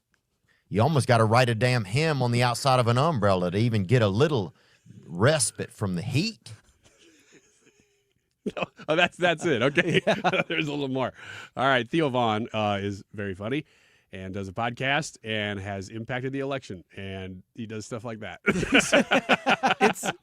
It's the accent that gets me. Yeah. That's the part that kills me. Boy. It's the sun. I don't know how to stop it. It's like, yeah. I guess not. Did the part in there? I may have about missed the it. Irish. About the he said. Yes. Does anyone know any Irish people? Name 40 Irish people. I think they're all dead. You can't. I'm starting to wonder if I'm Irish. My son will come to me. You got a horrible sunburn, and you're still not over it. So are you not Irish? It looks worse. I don't think I'm Irish. What are you? Do you know? I think that I'm English, and I know I'm partially Hungarian. Well, that's kind of cool. Yeah. That's all I know. You got any Neanderthal in there? I always think that's cool, and that comes back on the 23andMe. Like, hey, Neanderthal. That's a different breed of creature. That's not even a human. You're like, what? Why is that on there? Aw, I'm part caveman. Your burn's been weird because you're walking around showing everybody your guns for whatever I'm not. reason. Yes, I am you are. not doing that. You're rolling your It's sleeves on my up. shoulder. Look at my sunburn. Yeah, he keeps telling everybody to look at his sunburn, but really he's just flexing. Brad, you literally just showed off your bicep to more people on the live stream than I have at all the last couple Just days. because you didn't do it on the live stream doesn't mean that you haven't been trying to do it in the office. You forced Brad to do it, really, ultimately. Because you've been walking around the office Such gas oiling up your arms. This Theo Vaughn thing, when I heard that, I cracked up because my son is 8 years old, okay? My son will and I mean, it is daily that he comes up with these questions that I don't know if it's because we all have smartphones now that he knows, oh, I can just ask Dad this question and he can find out like that. Otherwise, I'm like, would you be asking me this anyway? Maybe. But he'll be like, Dad, and real thoughtful too, how much does a building weigh? I'm like, dang it, that's a pretty good question. I don't know. I really don't, and I don't even know how to find that answer. So you're in the phase of questions that you just don't have the answers to. Yeah, but he genuinely wants to know. He's not being obnoxious. He's just like, oh man, that is really important to know. I think I'm going to go ask Dad that. And the one that he just asked me recently in reference to the Theo Vaughn clip was, Dad, which is hotter, the surface of the sun or lightning? And I was like, I don't know the answer to that. Do you? Lightning. Seriously? Yes. I would have thought no way. I would have This as is well. one of those weird nerd, like, did you know that a bolt of lightning is hotter than the surface of the sun? It's true. It's true. A bolt of lightning is like 5 times hotter than the surface of the sun. And yet how is it possible that people could get struck by lightning and survive? It's just the amount of time. What is happening now? That's your computer, Ryan. That's probably the news stories I was bringing up. Trisha told us we should probably play more music under our talking, so we should just let that play. It was the sun. It was the sun. Do, do, do, do, do, do, do, do. You cannot make up this segment. Wild, guys. We'll conclude with this question. Are you guys doing anything outside right now? Like even at night? Are you going outside? Because my kids want to take a walk every night. Yeah. And I'm like, man, that's nice. It's very nice, but it's very hot still. Until it's really hot out. It's really, really hot. I do. I take a walk every night. Are your electricity bills out of control? Yes, in a way, but no.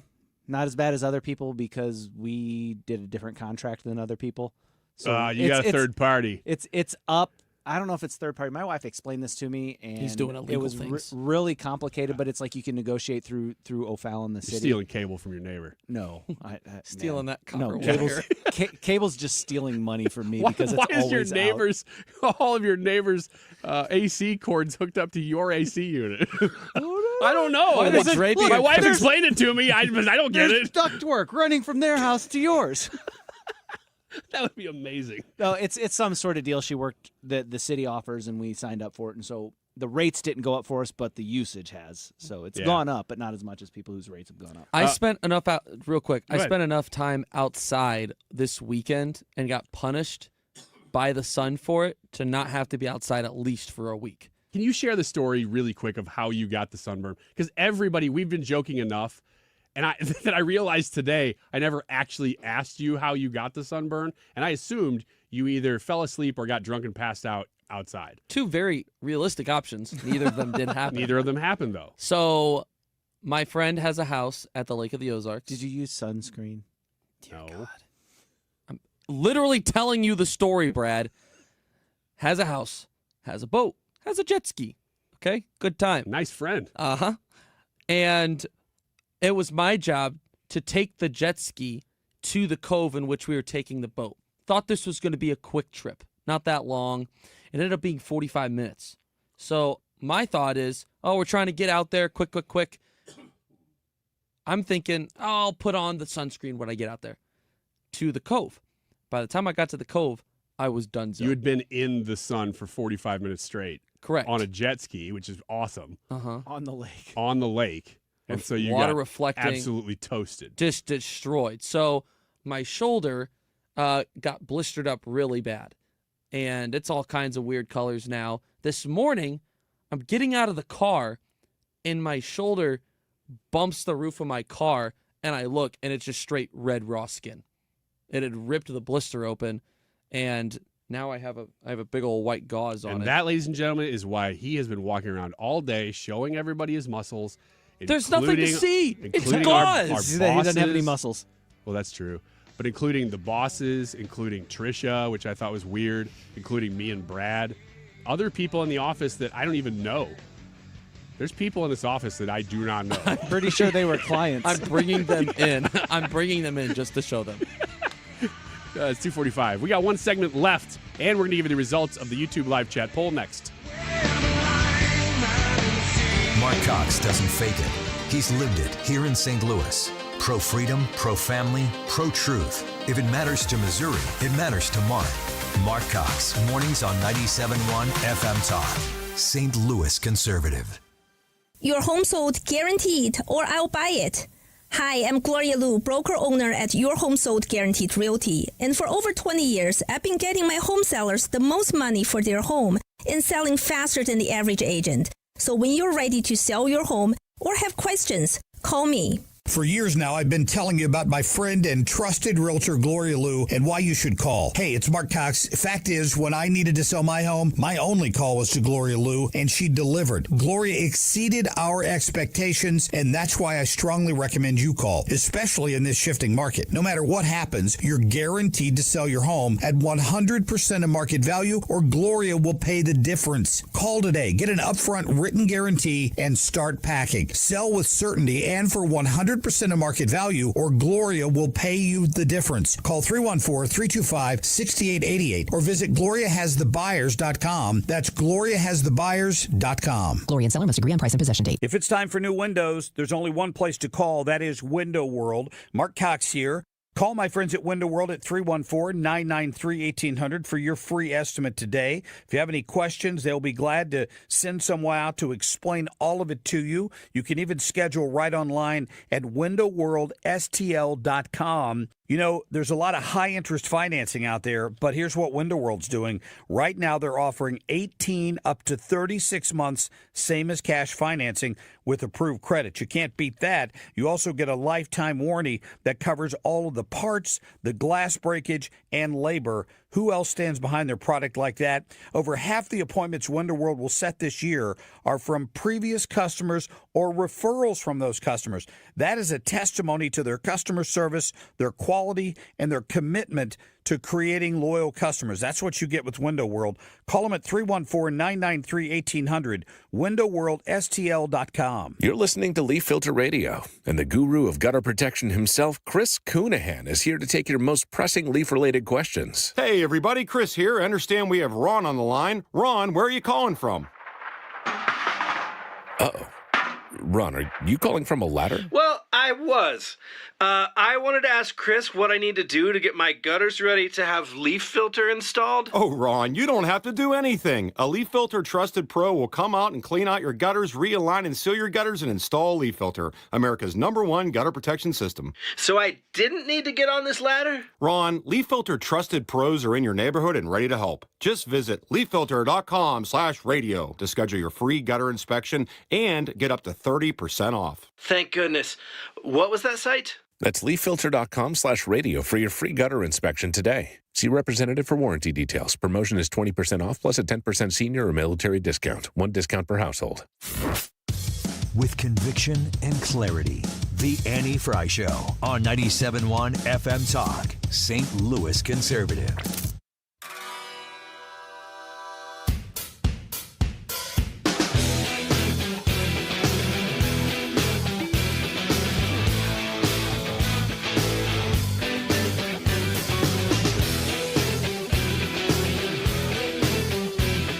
economic news for you in a real departure for this hour. Some real news.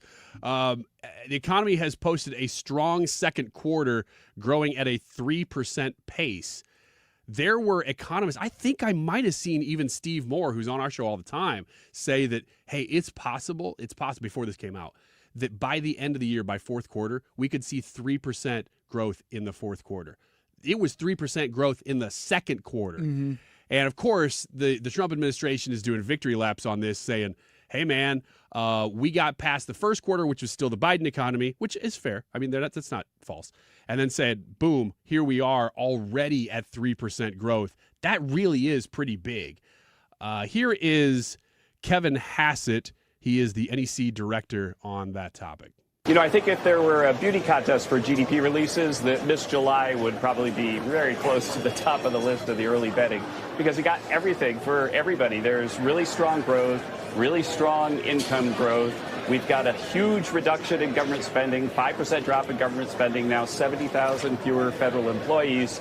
And we've got $127 billion in tariffs. And so the story, the anti-Trump story, has been that we're going to have a recession or a depression because of the tariffs, which are going to jack up prices and cause consumers to run for the exits. And in fact, every single thing about this GDP release has shown strength.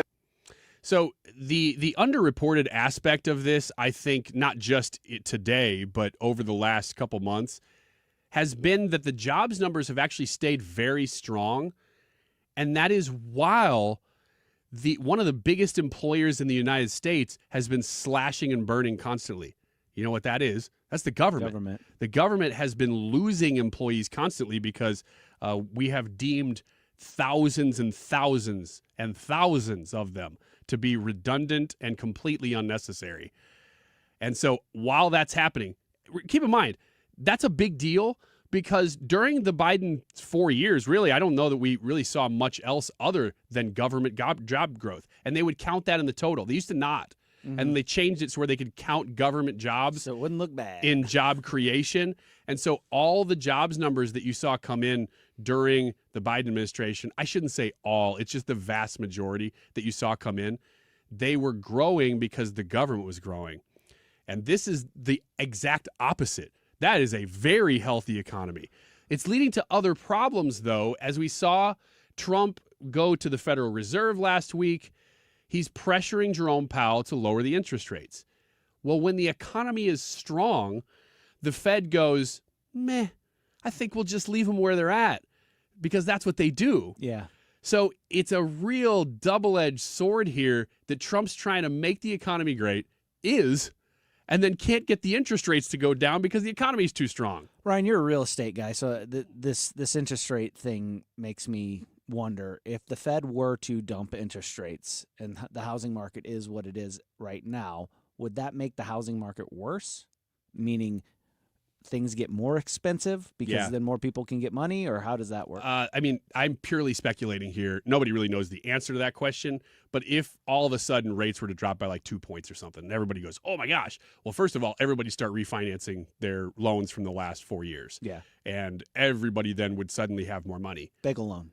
Yeah. and easy to do. So everybody's going to have more cash in their pocket. Well, that's a spur for the economy because you're not creating fake cash. You're just adding cash that was going to the bank is now just staying with you. So that would be a huge spur. But to answer your question, would it drive house prices up more? Possibly yes. But I actually personally think no, because we have gone up so much so quickly that I think what would happen is, again, just my opinion, that if rates dropped dramatically, that all of a sudden everybody who's been waiting to move will decide, oh, I can finally move. I can finally look elsewhere and sell my house. And so you'd have kind of a flood of inventory at the same time as the rates would be dropping that would kind of offset itself. That's my opinion. Yeah. They could go up, though, because, people can buy more with the money that they have if the rates are lower. But just don't know. But we're in a weird spot now because the news of the day is that the Fed has held rates steady despite pressure from Trump. So they haven't done anything. Despite that meeting, I actually could have told you this was going to happen. The minute Trump went in there and did the pressure campaign, I'm like, the Fed's not going to budge now. No. Now, they may later, but if they did it now, it would look like capitulation. Yep. So they're not really going to do anything. They didn't. And they didn't. So not great news if you're looking to refinance a house, although rates are a little lower than they have been. Mortgage rates. This is not directly from the Fed, but it is downstream from the Fed. So let's talk about the results of the YouTube live chat poll. We'll get Ethan back in here to give us the results. Excuse me. Is homelessness getting worse in your town? Brad, have you answered this question? Kind of, you did. Kind of, yeah. It is getting worse in my hometown in O'Fallon. I never used to see homeless people outside of like off the exits panhandling or something like that. Now there's one every day on the exit, and it's not the same person, different person every time. And not only that, I'm starting to see people in downtown with like, oh, look, there's his bike and his blanket and his dog. Yeah, me too. Answered for Collinsville. We are seeing it more, but I don't think it's unique to any one of our towns. I think it's just a rise in homelessness. And the lead that we began the show with is that Trump signed an executive order. This was not yesterday, but a couple days ago, regarding homelessness and ways to combat it, changing really the whole federal government's approach to the issue from the last 20 years plus. So it's a big departure. Ethan, have you answered the question? I answered yes. I live in St. Charles, and while I'm not seeing I've only been there a couple of years. You see them here and there on the occasion. I don't feel like that's necessarily grown, but being down here in the city, I mean, it feels like every year since I've worked down here, it's getting to be a higher and higher population. So yeah, it's something changed during COVID. So it may just be the economy. You know, as we were talking to Shauna in the first hour, she was kind of an expert on this topic, that the economy really is affecting the very poor. So if you're just really poor, maybe you've made bad decisions. I'm not saying it's entirely just like circumstantial, but if you're really poor, you're having trouble getting a house now. I mean, related to the issue we just talked about with the lack of housing. So the results of the YouTube live chat poll: is homelessness getting worse in your town? 206 votes on that poll. Is homelessness getting worse in your town? 84% say yes, Ryan. Not a very close one. Most not people close, agree, but most people agreeing that it's getting worse. I'm a little surprised that it wasn't higher. Really? I thought that you would see upwards of 90% of the people saying yes. Rural. I bet most of the no's are rural. It would almost have to be. All right, thanks for tuning in today. Hopefully Annie will be back tomorrow when she has a voice, and we will see you then.